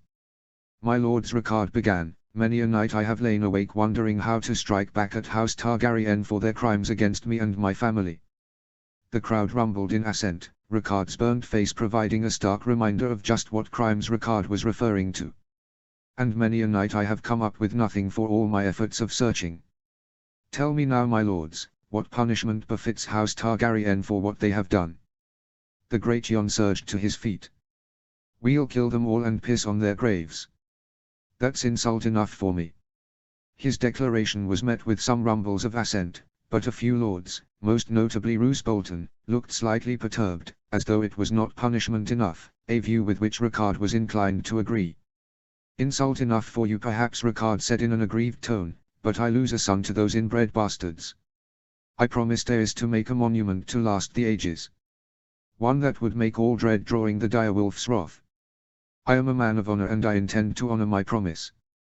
Rickard's declaration was met with a roar of assent, and Rickard allowed himself a small smile. It seemed his lords were being brought around to a more grandiose idea of vengeance. What about melting down the Iron Throne and turning it into swords for Northerners? One man suggested. What about tearing the Red Keep to the ground? What about destroying Dragonstone? My lords. Ricard yelled over the din, these ideas are all well and good, but unfeasible. We cannot melt down the throne that Robert intends to sit on. We cannot tear down the keep that Robert intends to live in. We cannot destroy Dragonstone without Robert's consent. Fuck Robert. Someone yelled in the back of the room, and Ricard suppressed a grin while his lords jeered and laughed. Burn the Mad King with wildfire. Ricard smiled. This was getting more like it. No. No. No. Another lord cried. I've got it. Let's sacrifice them to the werewolves. Let's treat them like any other common criminal. That will be insult enough. It'll say that they are below us. This declaration was met with the loudest cheer of assent yet. Ricard looked to the shadows and caught the Cranogman's eyes before nodding barely perceptibly. It was time. The Cranogman stepped out of the shadows and into the light. My lords. He yelled in a voice that belied his size. Immediately the lords quietened and turned to the small Cranogman, who stepped forward to take his place at the table. We must thank the gods for whatever they give us, whether it be victory or defeat. At the same time we must build a monument to last the ages. A monument that both warns the world of drawing the direwolf's wrath and insults the Targaryens. Do you have a suggestion, or are you just going to keep telling us what we should do? The Great Jon bellowed. The Cranogman smiled at the giant lord coldly. Of course I have a plan. He snarled. I wouldn't have stepped forth if I didn't. The Cranogman turned to Ricard and threw him a wry smile. You see, my lords, the Cranogmen are the guardians of the old knowledge. We have knowledge of a certain ritual that will fulfill all the requirements of our revenge. The Cranogoman continued to explain, and he saw his lords' faces change from annoyed to awed horror. As he perused the lords, he noticed one wasn't watching the Cranogman and was instead watching him. He caught Roose Bolton's pale lifeless eyes, and the ghost of a smile drifted across the Liege Lord's face before he nodded slightly. The words passed unspoken between them. Well played. Ricard nodded back, before switching his gaze back to the Cranogman. The room was silent for a minute when he had finished. Each lord just continued to look a mixture of awed and horrified beyond measure. The Great Jon stirred and Ricard leant forward. Now was the moment of truth. Now was when he found out if he had succeeded. Well, Great Jon said as he swallowed thickly.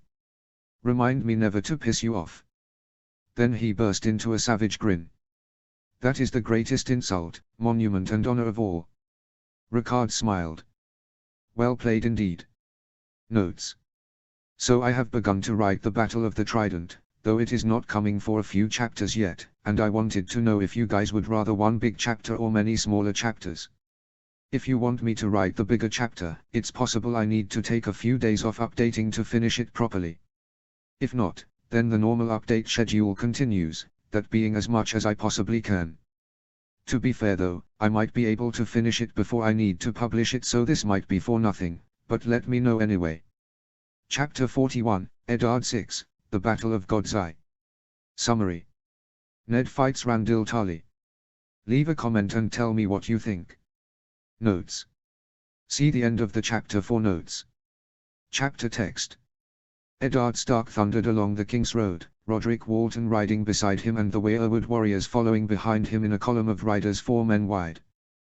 They had passed the God's Eye earlier that morning, and Roderick had informed him that Randyll Tarly's host was 3 days' march down the King's Road. One of the outriders that Roderick had sent out was coming riding up the King's Road. Roderick held up his hand, and his white heart stopped. The bond between the two was uncanny. Behind them the warriors did the same. The outrider reined his horse to a stop in front of Roderick and jumped from the saddle, dropping to his knees. Lord Stark, Lord Commander.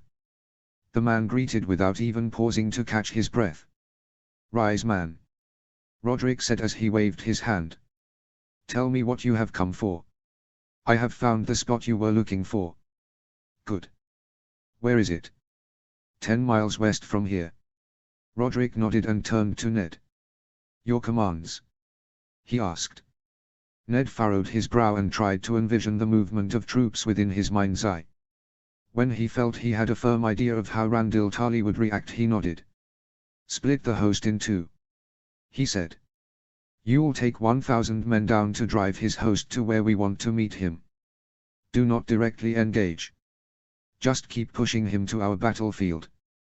I'll take the other 2,000 and set up on the crest in preparation for him." Roderick nodded and turned his heart around to relay Ned's orders to the troops. Ned watched as a third of the host continued on, while the other turned their mounts to the woods to the west. Roderick, having finished relaying his instructions, returned to where Ned sat upon his horse. He was accompanied by a man with large, beefy arms and a large warhammer swung across his back. At the man's side were two swords, one of which Ned noted with interest seemed to be newly made.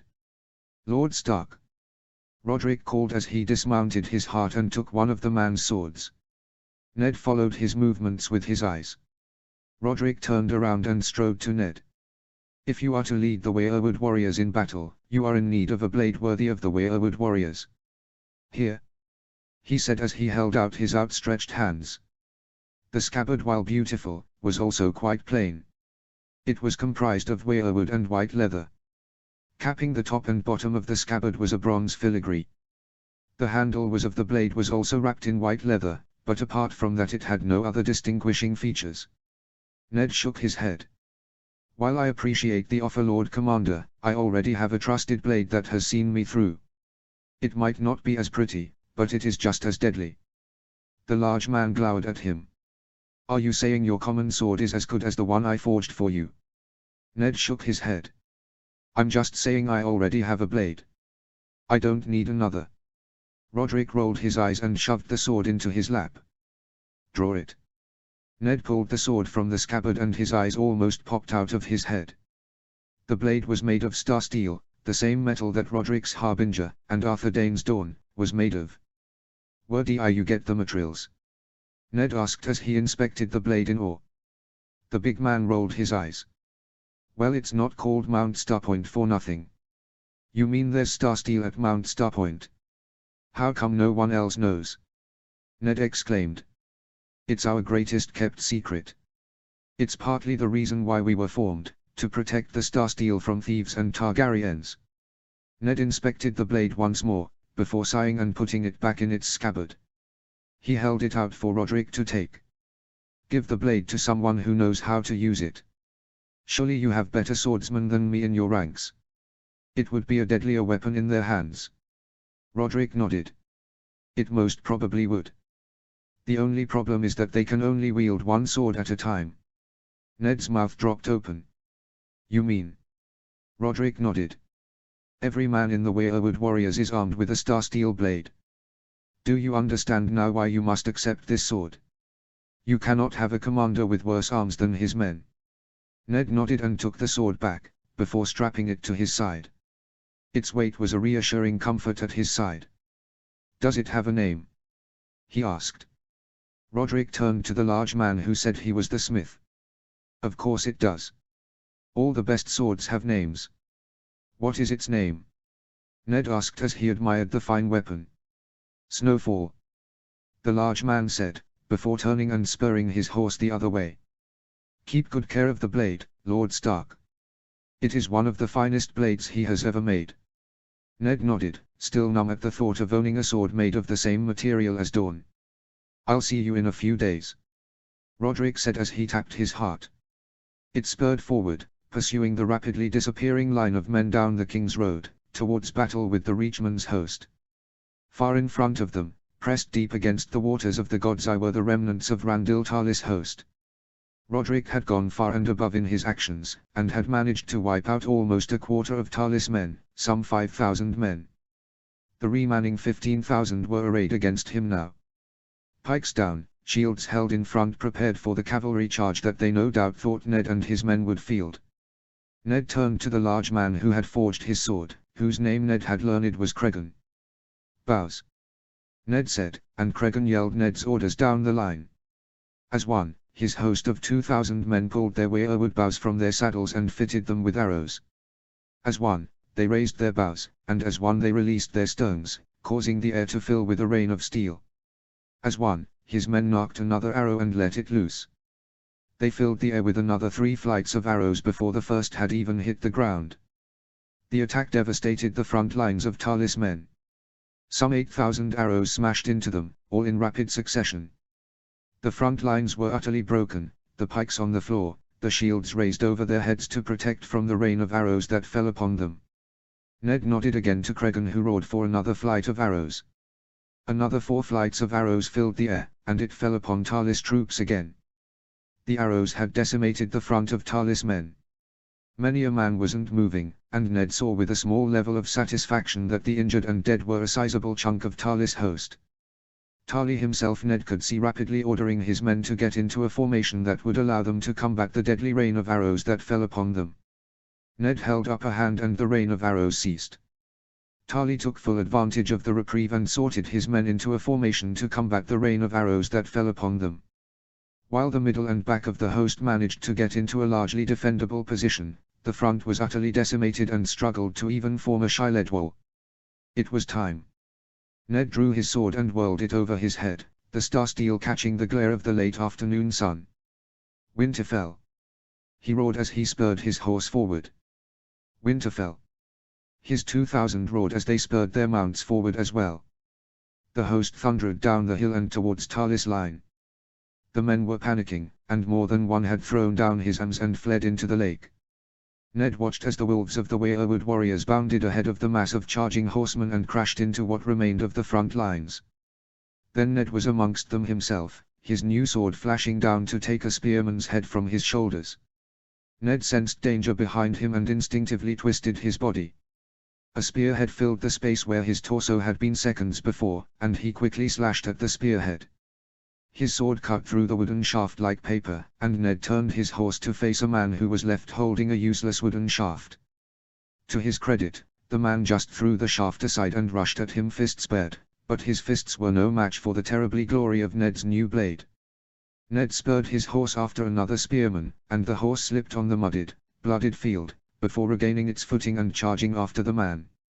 He didn't reach it in time, however, and instead it was taken down by a grey wolf, who just about tore the man's head off. Around him the Weirwood warriors had utterly wiped out the front line to the last man. The middle host had managed to reorganize itself for a charge against them. He heard a horn blow, and the second host lowered their spears and started marching forward. Reform! Ned roared as he spurred his horse a safe distance away. Reform!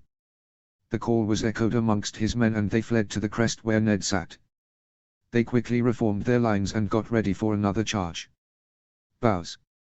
Ned roared, and as one his men repeated the deadly performance of a few minutes earlier that had so devastated their enemy's front line. More men fell, though the effect wasn't as bad as it had been earlier. Ned noticed a flash of bronze in the woods to the north of Talis' host. Ned strained his eyes and suddenly a white heart burst forth from the tree line, carrying the Lord Commander of the Weirwood warriors.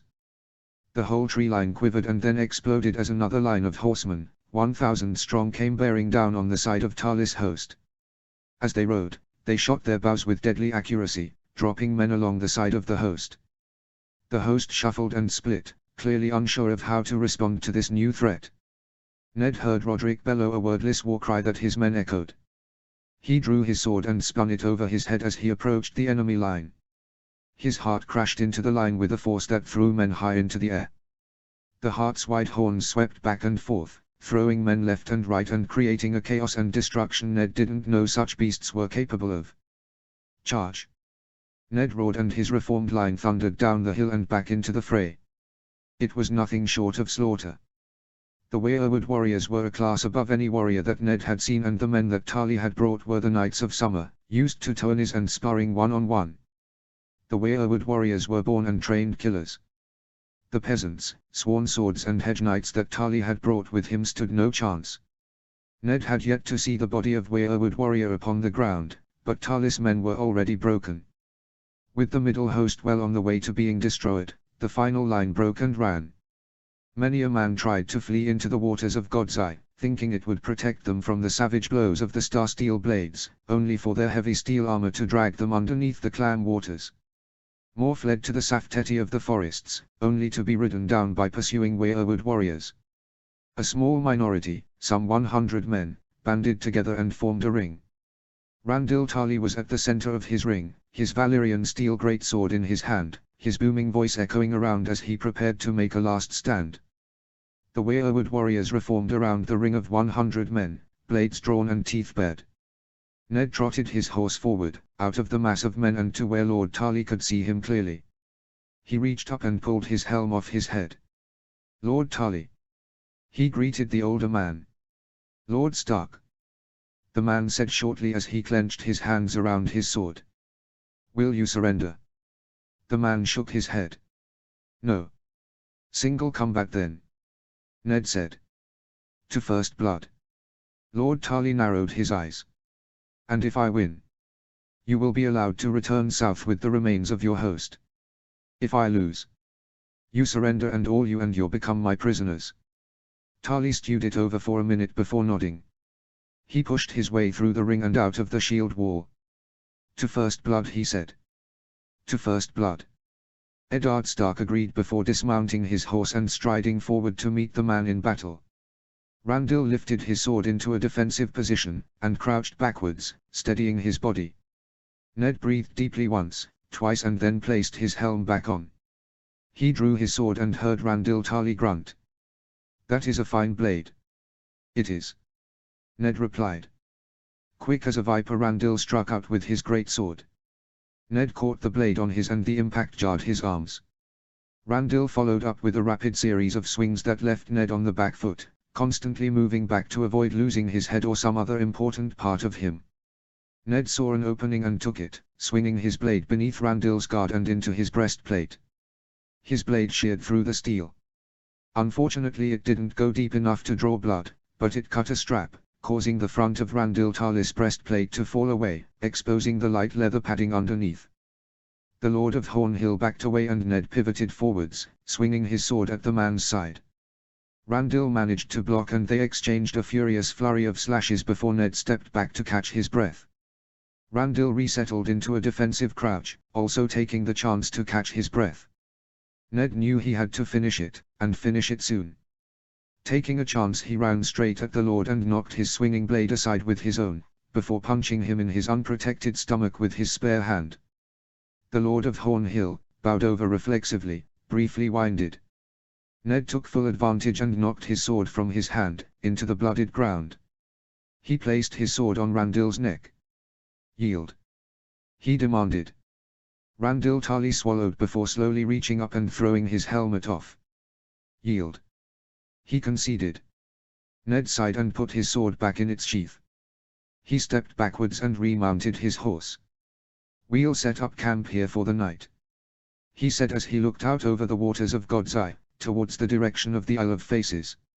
As his men followed his instructions, he went down to the water's edge. Blood was leaching into the water from their field of battle and it had turned the water a dark red. He heard movement behind him and Roderick Walton came to stand beside him. The battlefield was well chosen.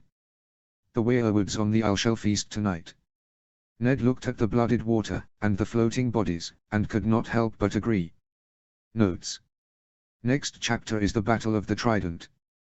The general consensus in the comments was to do one big chapter, so that's what I'm doing. To be honest though, I haven't finished it yet, and I doubt I will be able to by tomorrow, so you might have to wait a few days. Leave a comment and tell me what you want to see in the Battle of the Trident.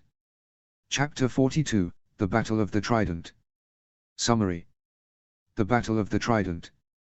Please leave a comment and tell me what you think.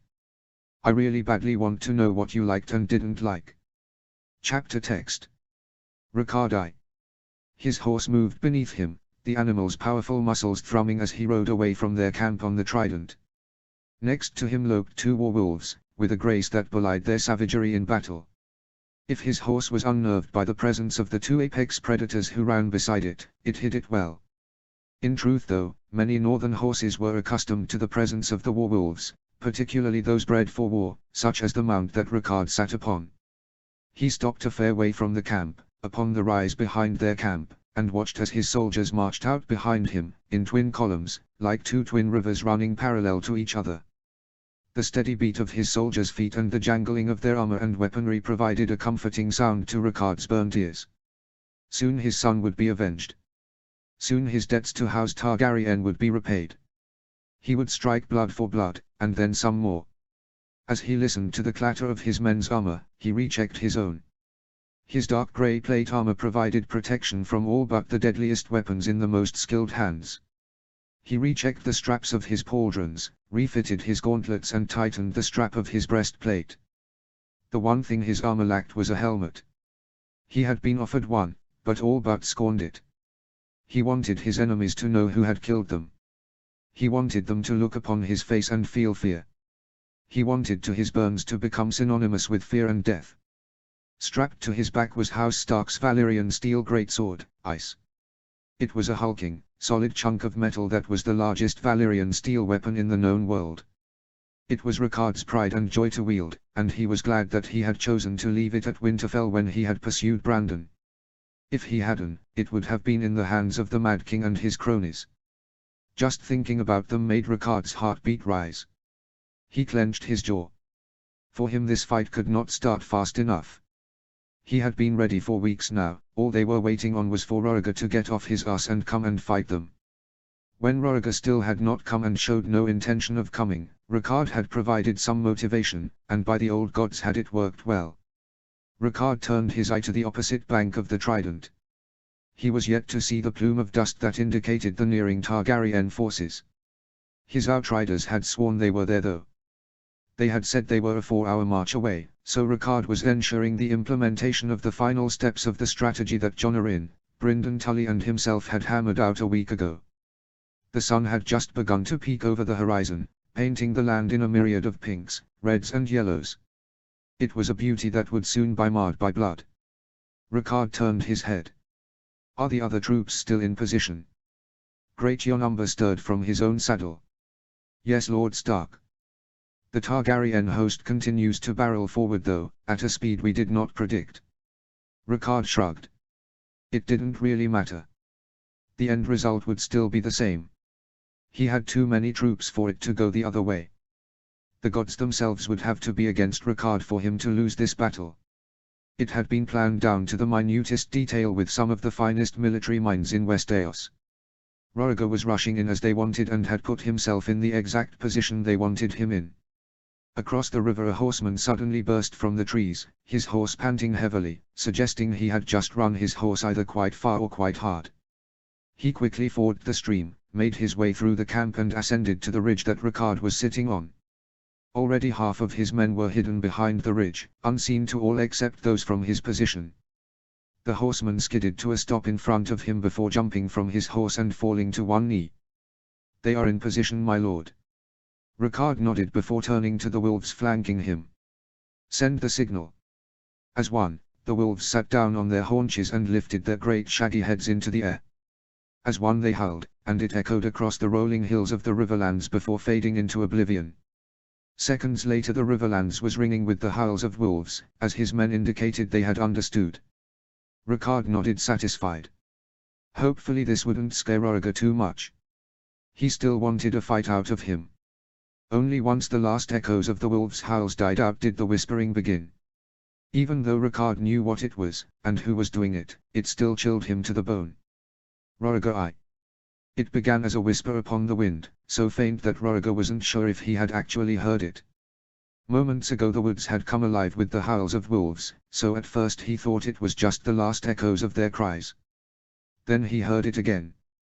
Rhaegar. He strained his ears, still unsure if he had actually heard it. Rhaegar. He had definitely heard it then. He turned to Sir Barristan Selmy who rode beside him. The man was frowning, clearly deep in thought. Did you hear that? Rhaegar asked. Sir Barristan glanced up. Hear what? Rhaegar. There. Rhaegar exclaimed. Someone said my name. Rhaegar. This time he heard it clearly. It was becoming louder, more defined, and this time he knew Sir Barristan heard it as well. His face had gone white, and his eyes were searching the woods. Rhaegar. It was so clear now, that Rhaegar didn't even need to strain his ears. Indeed, a glance behind him told him that rest of his forces had heard it as well. Hundreds of eyes were searching the woods that lined the sides of the King's Road, searching for whoever, or whatever, was doing this. Roriger. Behind him he saw Anders Urenwood spur his horse forward. The Dornish lord, the man in charge of the Dornish host, pulled his horse up alongside Roriger's. Roriger looked at him. "Do you know what this is?" he asked, and Lord Urenwood nodded grimly. "It's a northern battle tactic they picked up from the Company of the Rose." "What's it called?" Roriger. "The Whispers of Winter." Urenwood replied with a grimace. "I know a man who was there when the company first used it in the war between Bravos and Pentos. A Pentoshi force had managed to push into the Andalos foothills. The entire company had hidden themselves within the hills and continued to whisper the same word over and over. Within a day, the Pentoshi were fleeing in fear of their lives. Ever since, the Pentoshi have considered the hills to be haunted by demons." Roriger. Roriger scoffed. "The Pentoshi were cowards." He snarled, "These men will find that we are made of harder stuff." Anders Urenwood shrugged. "You might be, but your common soldiers aren't." Roriger. Roriger turned his head and looked back down the column. Many a man was pale, and some held their spears within trembling hands. Many an eye was cast to the wood, watching it warily, flicking to every shadow. "This will not do." Roriger snarled. Roriger. No, Barristan ceded. "It's never good to have your nerves strung this high before a battle." Anders Urenwood nodded before turning and racing down the line, yelling encouragements to the pale-faced men. Roriger. Roriger shivered. As much as he didn't want to admit it, it was bloody effective. Already the whispers were grating on his nerves, causing him to grind his teeth. He turned to Sir Barristan, the old knight watching the tree line warily, a lot like the rest of the host. "Do you think we should pick up the pace?" Roriger asked. Barristan tore his eyes away from the woods and met Roriger's gaze. "No. It would only exhaust the men further. Better to take our time." Roriger nodded, content at his last remaining Kingsguard's advice. Roriger. This was the loudest it had been yet, and it caused Roriger to wince. This was getting very disconcerting, very quickly. A glance at Sir Barristan told him that even the normally unflappable knight was having a hard time. "We double time the march," he suddenly announced. "Anything to get away from this infernal whispering." Barristan threw a wary glance at Roriger. "Are you sure, my prince?" Roriger nodded. "I am eager to meet Lord Ricard in battle. I have no time for his games. Let's get to the Trident, crush him and his lords, and then return home." Barristan smiled wryly. If only it were that simple. Roriger grinned back at him. Roriger. The discordant whisper caused his smile to be replaced by a scowl. He turned and nodded to Richard Lunmouth, who hefted a war horn to his lips. He blew the note once, twice, 3 times. Immediately the call was repeated down the line, and the host sped up. They had marched onwards for a few more minutes when they came across the first stake, hammered deep into the Gorund. Sitting attached to the top of the stake was a leather pouch. Roriger held up a hand and the host stopped behind him. Together, he and Sir Barristan made their way to the stake. Sir Barristan reached down and plucked the bag off the top of the stake. He opened it and peered inside.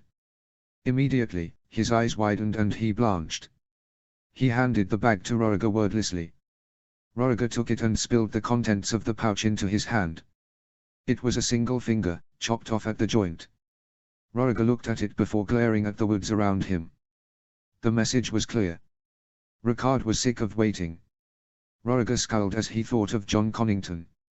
Somewhere in these woods, his dear friend was being held, most probably in pain and definitely missing a few fingers. Roriger. The whisperings still hadn't stopped. Roriger glared at the open road ahead before placing the finger back in the bag, and rehanging it from the post. Ricard Stark was a barbarian who deserved worse than death. Screw his promises to Lyanna to keep him alive. He would die at Roriger's sword, and he would die painfully. Roriger would enjoy every scream he managed to coax from the burnt lord's lips. He spurred his horse forward, and behind him, his host of 55,000 men marched forward, the sound of their tramping feet filling the forest. Above it all, though, the whisperings continued. Roriger. Roriger. Roriger. Edardai. The sound of distant war horns echoed from somewhere in front of him. Next to him, Roderick Walton stirred from where he was leaning against a mossy log. He closed his eyes, and when he opened them again they were milky white, indicating he was watching. Seconds later, his eyes returned to their normal steely grey. He turned to Ned. "They're ahead of us by about 1 league." Ned nodded before strapping his new sword to his side. He still couldn't believe he was the wielder of a star steel blade. Even if the metal wasn't as rare as he had once thought. He mounted his horse, and around him the Weirwood warriors did the same. He adjusted his grip on his lance, and settled deep into his saddle. He closed his eyes and breathed in and out, enjoying the calming rhythm of his own breath. "Do not be afraid," Roderick said as his white hart plodded forward to stand next to Ned's horse. "The old gods are with us." Ned switched his gaze to the Weirwood tree that they had chosen to stop by, and where a few remaining Weirwood warriors were deep in prayer. Their eyes stretched south once more, like in the days of the first men, when the Weirwoods ruled from the stepstones to the wall. Ned just nodded. Glancing one last time at the tree, and uttering one final prayer, Ned gave the signal for the Weirwood warriors to move out. Their mounts picked their way carefully through the treacherous terrain. These horses were some of the most finely bred and trained in the world, and had bonds with their riders that went beyond just the physical. It still scared Ned how good these men were at killing. The decimation of Talis' host had been a brutal and bloody conflict, and Ned could still see the bloody stain that stretched across the waters of the Eye. The watched animals of the Weirwood warriors crept through the woods alongside them, and not for the first time, Ned marveled at the relationship between man and beast. The most prominent animal were wolves, and indeed they seemed to be everywhere. Their use in battle was unchallenged, and Ned had yet to encounter any form of combat that would hold against a pack of swarming wolves. Especially when it was in the thousands strong.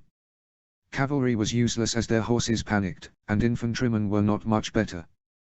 The most effective way to fight them, Ned figured, was to squash yourself in a corner, and prepare to fight the one by one. Unfortunately for Roriger and his host, there would be no such opportunity to do so in the rolling hills of the Riverlands. Soon enough the rear of Roriger's host came into view through the trees. Ned and his men stayed in the shadows though, and had already painted their armor with mud so as not attract the sun's glare. Roderick once more pulled his white hart alongside Ned. A formidable sight, Roderick said, and Ned could not help but agree. There was more than 5 times the numbers that Ned had faced at Stony September. They could only hope now that their plan would work. If even one part of it was delayed or early by even 5 minutes, it could spell for disaster and give Roriger the opportunity to slip away with his host, an outcome that Ned dearly wanted to avoid with the amount of effort they had put into just getting Roriger here. Ned and the Weirwood warriors continued to shadow the Targaryen host for the better part of the morning. Roriger was pushing his men hard, and it had begun to show. Some men were dropping off, staggering along at the back of the column, and more than one man had fallen to the wayside, to be left behind. It certainly didn't help that the men were on half rations due to Reargar's lack of a proper baggage train. Including the fact that many in the host were too scared to leave the camp to hunt had not only meant that the provisions were running low, but morale was also running low. Morale was all that kept an army going in Ned's opinion. It didn't matter if you had all the best food, and all the best weapons and armor, if you had no morale your defeat was all but guaranteed. Soon the Weirwood warriors had reached the point where they had been ordered to stop until signaled. Ned pulled his charge in, and watched as Roriger's host continued on down the King's Road. And above it all the whisperings continued. "Roriger! Roriger! Roriger! Roriger!" Ned whispered as he pulled his helm from his head, joining in the chorus of whispering voices, all chanting the same name. "Roriger!" Ned whispered as he glared at the disappearing host. Soon his brother could rest in peace. Soon his father could sleep in peace. Soon he could have his vengeance. Roriger too. As soon as they reached the trident the whispering stopped. It didn't fade away, didn't gradually die out, it just stopped. It was as uncanny as it was disconcerting. Roriger sat on his black charger as his men trooped into position, assembling on the southern side of the trident. Several lines of mounted knights formed the vanguard, while behind them sat columns of infantrymen, prepared to support their fellow loyalists. Satisfied they would soon be in position, Roriger turned to observe the elderly knight in white plate who sat on his courser further down the stream, directing his own troops. He turned his eye to the forces that were assembling on the other side of the Trident. How they had managed to defeat John Connington, Roriger would never know. They had streamed out of their camp in drabbles, many still holding a wineskin. They formed loose lines, and didn't really have a sense of organization about them. Roriger predicted there was perhaps 20,000 men assembled against him. The hosts had mingled and Northerners stood beside Riverlords even as Valumen stood next to Stormlords. It seemed that John had blooded them at Stony September more than even Varys could have predicted. He was glad. At least John Connington had gone down in a blaze of glory. His defeat hadn't been for nothing, instead paving the way for Roriger to win today. Scanning the center of the enemy line, he looked for the sigil of the Running Wolf and found it almost immediately. He could not see the lord that had caused them so much grief, but he assumed he must have been near there. As he tracked the progress of the last of the rebel stragglers emerging from their camp, he could not help but feel slightly disappointed. He had expected more from the Burnt Lord, and instead all he had gotten was a bunch of undisciplined, drunken soldiers forming half a line and preparing to rush at them, even with less than half of the troops. At the center of the enemy line, he noticed a commotion. A small group of men had stepped forth holding instruments. They struck up a haunting mournful tune. As one, the entire enemy host began to sing. Where now her horse and its rider? Where now our lords and their heirs? Where is our dear sweet Lyanna? Wind whistling through her hair. Where now the blood of the Mad King? Where now the blood of Roriger? Where now the head of the Mad King? Where now the head of the Raper? Roriger, Roriger, come out and die. Oh, that is what our heir did cry. Now he is dead. And in his stead we now do call. Roriger, Roriger, come out and die. Roriger, Roriger, come out and die. Roriger. Roriger, come out and die. Roriger's jaw clenched. How dare they accuse him of such activities? Did they not know what his father had done to his mother? Did they not know of his aversion to such activities? Roriger shook his head. There would be no mercy found for these Northerners today. He would break the Starks for what they had done. He would tear Winterfell to the ground. He would kill them all. He turned to look down his line and he saw that his troops were finally in position. He stood up in his horse's stirrups and waved his sword around his head, mustering the courage of his troops. His troops roared in response, and before Roriger knew it his men had burst into a chant. Roriger. Roriger. Roriger. They chanted as they stamped their feet and clashed their weapons against their shields. Across the river, the rebels broke into a chant of their own, and while there was nowhere near as many of them as Roriger had, their chant filled the air, drowning out the chants of his own men. Rapist! Rapist! Rapist! They jeered, before calling out a different name. Stark! Stark! Stark! The sound roared around them, almost as if a host 5 times their number was roaring right alongside them. Roriger turned to his hornblower. Sound the charge. He instructed. His hornblower raised the horn to his lips and blew one long, hard, continuous note. As one his host began to move forward to engage the rebels that had amassed on the other side of the river. Roriger spurred his horse forward along with the rest of them, charging to meet the enemy host in battle. For John. He whispered as he slammed his helm down. For Lyanna. A glance to his left found Barristan Selmy's host marching in step with his. A glance to his right showed the same among the Dornish-led host. He maintained an easy canter, not allowing his horsemen to outstrip his infantry. The soldiers on the far bank didn't seem very concerned, however. A few pulled out bows and began to fire off arrows at his horsemen. For every arrow that hit a man, 10 missed. It was a waste of effort in Roriger's opinion. Roriger looked at the line and felt something stir in his stomach. Something didn't feel right here. These men should have been on the verge of running, they were outnumbered by more than 2 to 1, and yet they continued to just stand there as if they hadn't a care in the world. He looked closer and saw one was holding an entire leg of lamb, and was eating it as he watched their line advance. Something's wrong. Roriger's line hit the waters of the Trident and they began to make their way through the shallow ford. Roriger turned around in his saddle, trying to see if maybe Rickard Stark had managed to slip a host past him. He saw nothing apart from his own men. He turned back around and observed that the rebels had managed to finally get into some level of organization. The lamb man had gotten rid of his leg of lamb and replaced it with a battle axe. The enemy line pulled together with spearmen on the front, preparing for the time when the horsemen would arrive. Roriger's forces were in the middle of the river, when the line finally lost its courage. It began with a single man, who threw down his shield and turned and ran the other way. Soon another man was following his example, and then the entire line just seemed to melt away. Roriger could hear the rebels' commanders yelling themselves hoarse to hold the line, but their men would not listen, and soon the commanders gave up the fight and fled with their men. Roriger's cavalry, seeing the line of seemingly fleeing men, broke their own line to pursue. Roriger held his horse back, as horsemen thundered past him, intent on striking down some of the fleeing rebels.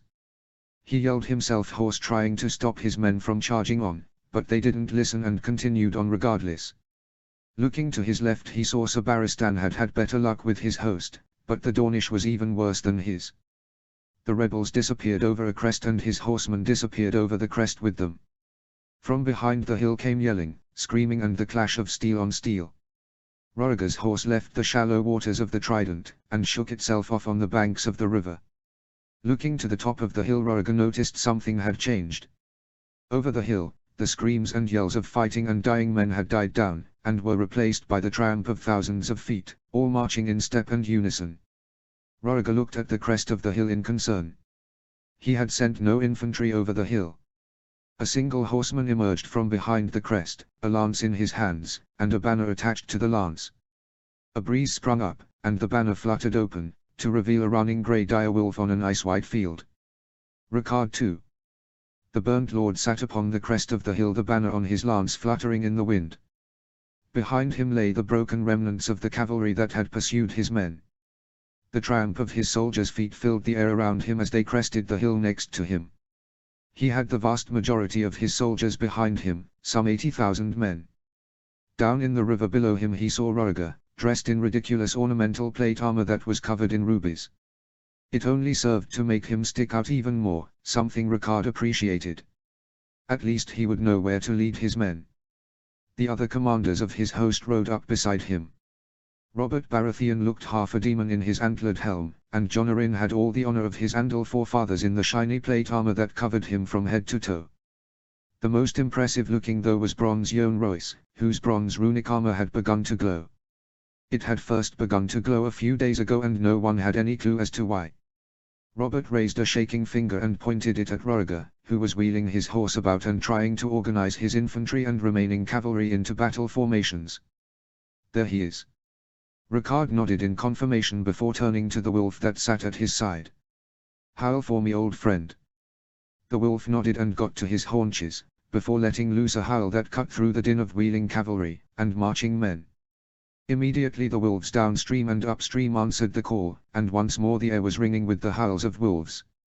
Roriger 3. It was a ruse. He heard Sabaristan call. They wanted to draw our cavalry in. We need to reform, get into defensive formations. Reform. Roriger cried. Defensive positions. He wheeled his horse about, running up and down the lines, cajoling his men into forming defensible lines. He looked back up at the hill, and his heart almost stopped. Gods, where did they get all those men? Sabaristan came thundering up on his war horse and reined in next to him, breathing hard. We need to retreat, he said. You need to flee. Roriger turned around to observe their escape route and he almost fell off his horse. It seems our decision had been made for us. Barristan also turned and Roriger watched the color drain from his face. Gods, he murmured. Gods indeed. Roriger said. Two more hosts flying the banners of the running direwolf were marching from the south and north of the ford. If they met up, there would be no escape for anyone. One of the hosts seemed to be further back than the other, and Roriger knew it would provide a small opportunity for some to get away. He considered it briefly, he could make it with Sabaristan and some other men. The yells of his army though brought him back down to earth, to the reality he so abhorred. I will not abandon my men, he said with a twinge of melancholy. Roriger. Barristan exclaimed, there is no shame in running, especially from numbers such as these. Roriger shook his head stubbornly. I will not abandon my men, he insisted. Sir Barristan looked at him incredulously. You will die. Perhaps. If I am to die, then I will take my father's enemies with me. Roriger drew his sword and pointed it at the knot of men, in the center of the crest. The antlered helm could only belong to Robert Baratheon, and the one wielding the lance with the banner was clearly Rickard Stark. Forget the rest of their army. Gather the best swords and riders we have. If we are to die, we will take them with us. Barristan nodded, understanding what he intended to do, and spurred his horse away to gather the men. Where was Randil Tarlis' host?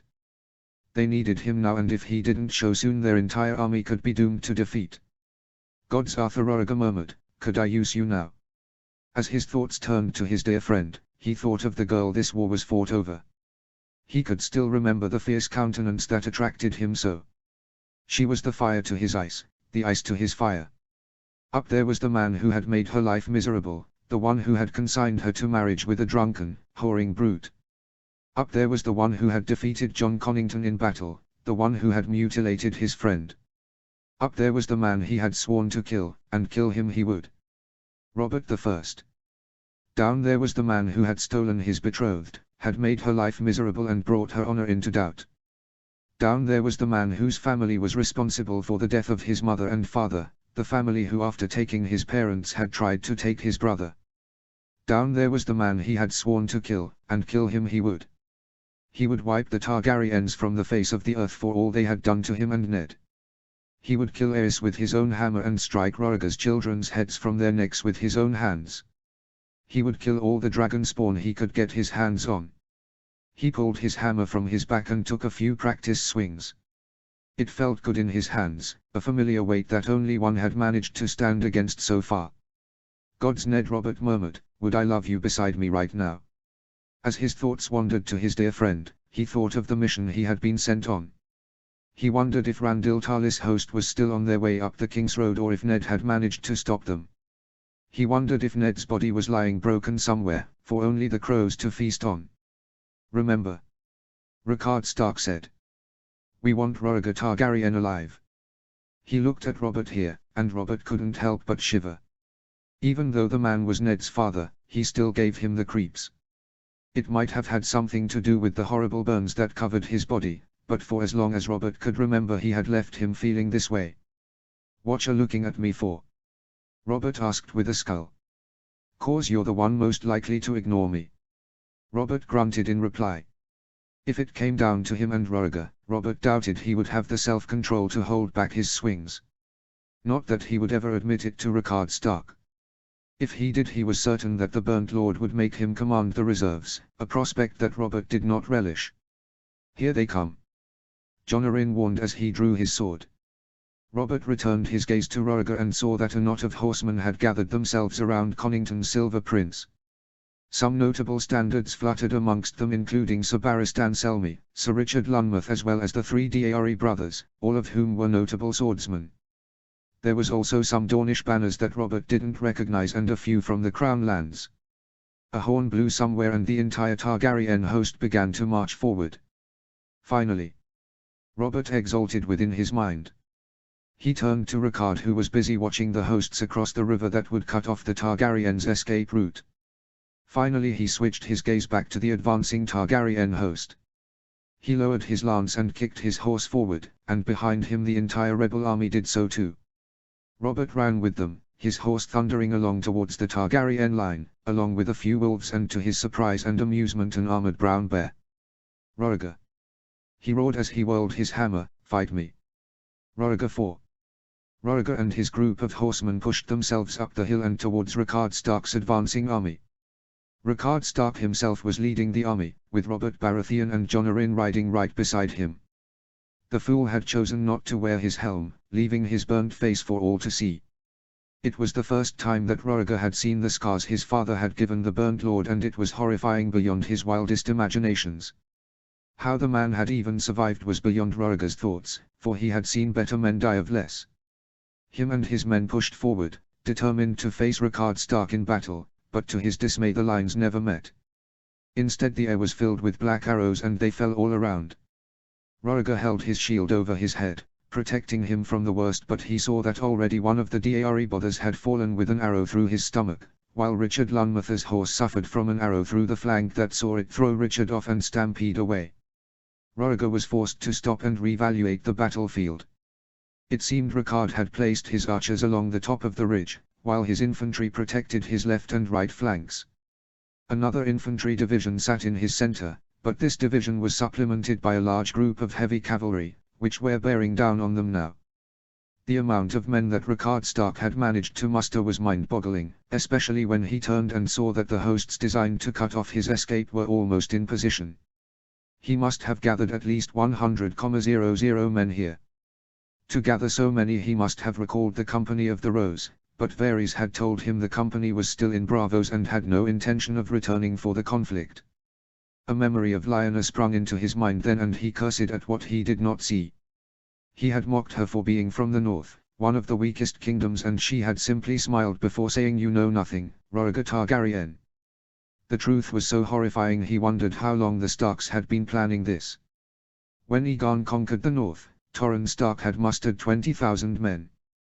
To muster 100,000 men today, as well as a navy that was raiding up and down the Crown lands and relieving Storm's End, was a feat of nation building that must have been in place from the second Aegon the Conqueror stepped foot in Westeros. It was no good to think on the past when he was in the present, though Roriger surmised before switching his gaze back to the hosts that were attempting to cut off their escape. If he waited much longer the opportunity to leave would be gone, and he would either win, a prospect that was looking more and more unlikely, or his host would be wiped out. He heard his name being called and looked upwards to see Robert Baratheon bearing down on him, his antlered helm firmly on his head and his massive warhammer swinging through the air in large dangerous sweeps. "Kill Robert!" he roared at his men as he turned and spurred his horse forward. He didn't even look back to see if his men had followed, instead only focusing everything on killing the drunken whoremonger who believed that Lyanna belonged to him. They met with a clash so horrible, both men were thrown from their horses. Roriger scrambled to his feet and went to engage Robert, but was beaten there by the rest of his men. To Robert's credit, he did not even shirk. With a speed and a grace that belied his size, he swung his massive warhammer into the chest of a Dornish lord's horse, stopping it dead. The horse tumbled over, blood pouring out of its mouth, screaming in agony. The Dornish lord was caught beneath his horse, and another swing from Robert's hammer ended him as well. One of the Dare brothers moved to engage then, planning to ride Robert down, but Robert dodged out of the way, and instead swung his hammer into the man's shoulder, throwing him from his horse. Without even breaking stride, he grabbed Dare's horse's reins and swung himself into the saddle of the chestnut mare. Wheeling the horse around, he came blow to blow with another Dornishman and killed him quickly before going after the last surviving Dare brother. Robert was a demon, swinging with an ungodly strength that popped his opponent's head off cleanly. Richard Lunmouth ran past Roriger, his sword drawn and shield held defensively. He went to engage the Stag Lord, only to be rebuffed by a series of massive swings that left him with a broken arm. Roriger rushed forward himself, calling Robert's name as he ran. Robert turned and saw him and charged back at him. They met in a series of slashes and swings that left Roriger's arms numb with the force of them. Roriger backpedaled away from Robert's swings, only to trip over one of his fallen comrades. Robert raised his hammer and swung it down at his chest. Roriger rolled out of the way and it only caught him on the side of his ribs, his armor protecting him from the worst of the blow. It still hurt though, and if the cracking was anything to go by, he had broken more than one rib. Gasping in pain, Roriger crawled backwards, away from the demon who had come to plague him so. "For Lyanna!" Robert roared as he swung his hammer at Roriger's head. The hammer filled his vision and Roriger closed his eyes, waiting for the inevitability of death. Strangely, he didn't feel sad for himself, but only happy that the prophecy would be fulfilled. His son would avenge him, and lead the world against the forces of darkness had plagued it so. When he didn't feel the sting of Robert's hammer, he opened his eyes to see only the pristine white sword of Sir Barristan Selmy, holding back the swing of Robert's hammer. Roriger scrambled backwards, away from the white blade that had saved his life. "Run, Roriger," Sir Barristan said as he pushed Robert back. "Now, while you still have the chance." Roriger looked around and saw the horrible state of the battle. The rebels' flanks had marched down and were crushing his own flanks in a brutal pincer movement. Behind his host, One of Rickard Stark's spare hosts had managed to get into position, blocking off half of the King's Road. It was now or never. Heart twisting in agony at what he was about to do, Roriger turned and ran. He snatched the reins of a riderless horse and swung himself into the saddle, his broken ribs feeling like they were on fire. Every jolt of the saddle sent lances of pain running up Roriger's left side. He kicked the horse's sides and it began to run through the battlefield, through the masses of fighting men. Thankfully his center was still relatively intact, so his retreat was largely unhindered. Many of his men saw him running, and as he feared, they began to throw down their weapons and drop to their knees. Even more ran after him, attempting to escape the slaughter of the ford, a slaughter which saw the water run red with blood, so dark that it glistened like the rubies on Roriger's breastplate. Roriger's horse galloped through the ford and up the other side of the river. It was going to be close, the other host was almost in Positon. There was a narrow strip of land that was as of yet unhindered. He kicked his horse's flanks harder, and to his immense relief made it through the gap before it could close. Turning his head caused him to burst into tears. He was the only one who had made it through. On the other side of the mass of northern soldiers his army was being slaughtered. Crying openly he continued on, running into the forests on the side of the King's Road and away from the demons of the battle. Rickard Stark slammed his spurs into his horse's sides and it shot forward, feet drumming against the ground, muscles straining in exertion. He thundered through the mass of men, his large warhorse smashing men out of his way as he pursued Roriger's retreating figure. "Roriger!" he roared, "come and fight me, you coward!"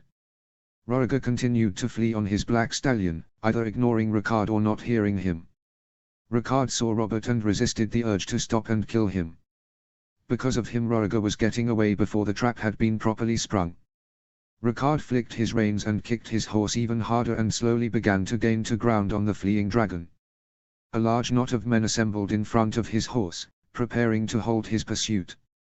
Roaring wordlessly he yanked his sword from its scabbard and gripped it tightly as he bore down on the men who stood in the way of him and his vengeance.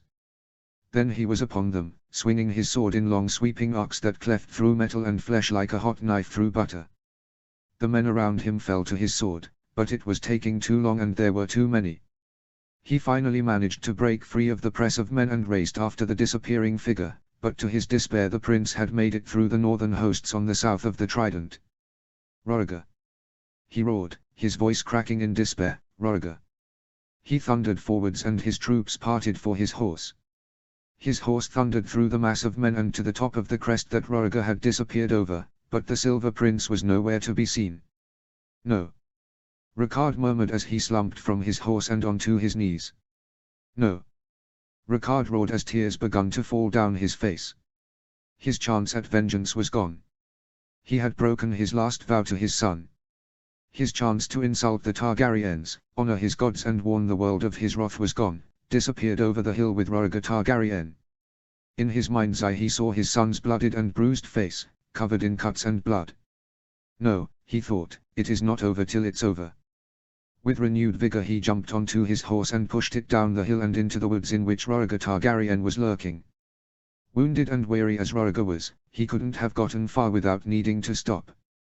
When he did stop, the Burnt Lord would find him, and when he did find him the Burnt Lord's vengeance would be nigh. Chapter 43, Eddard 11, Death of the King. Summary. A tragedy occurs. Leave a comment and tell me what you think. Notes.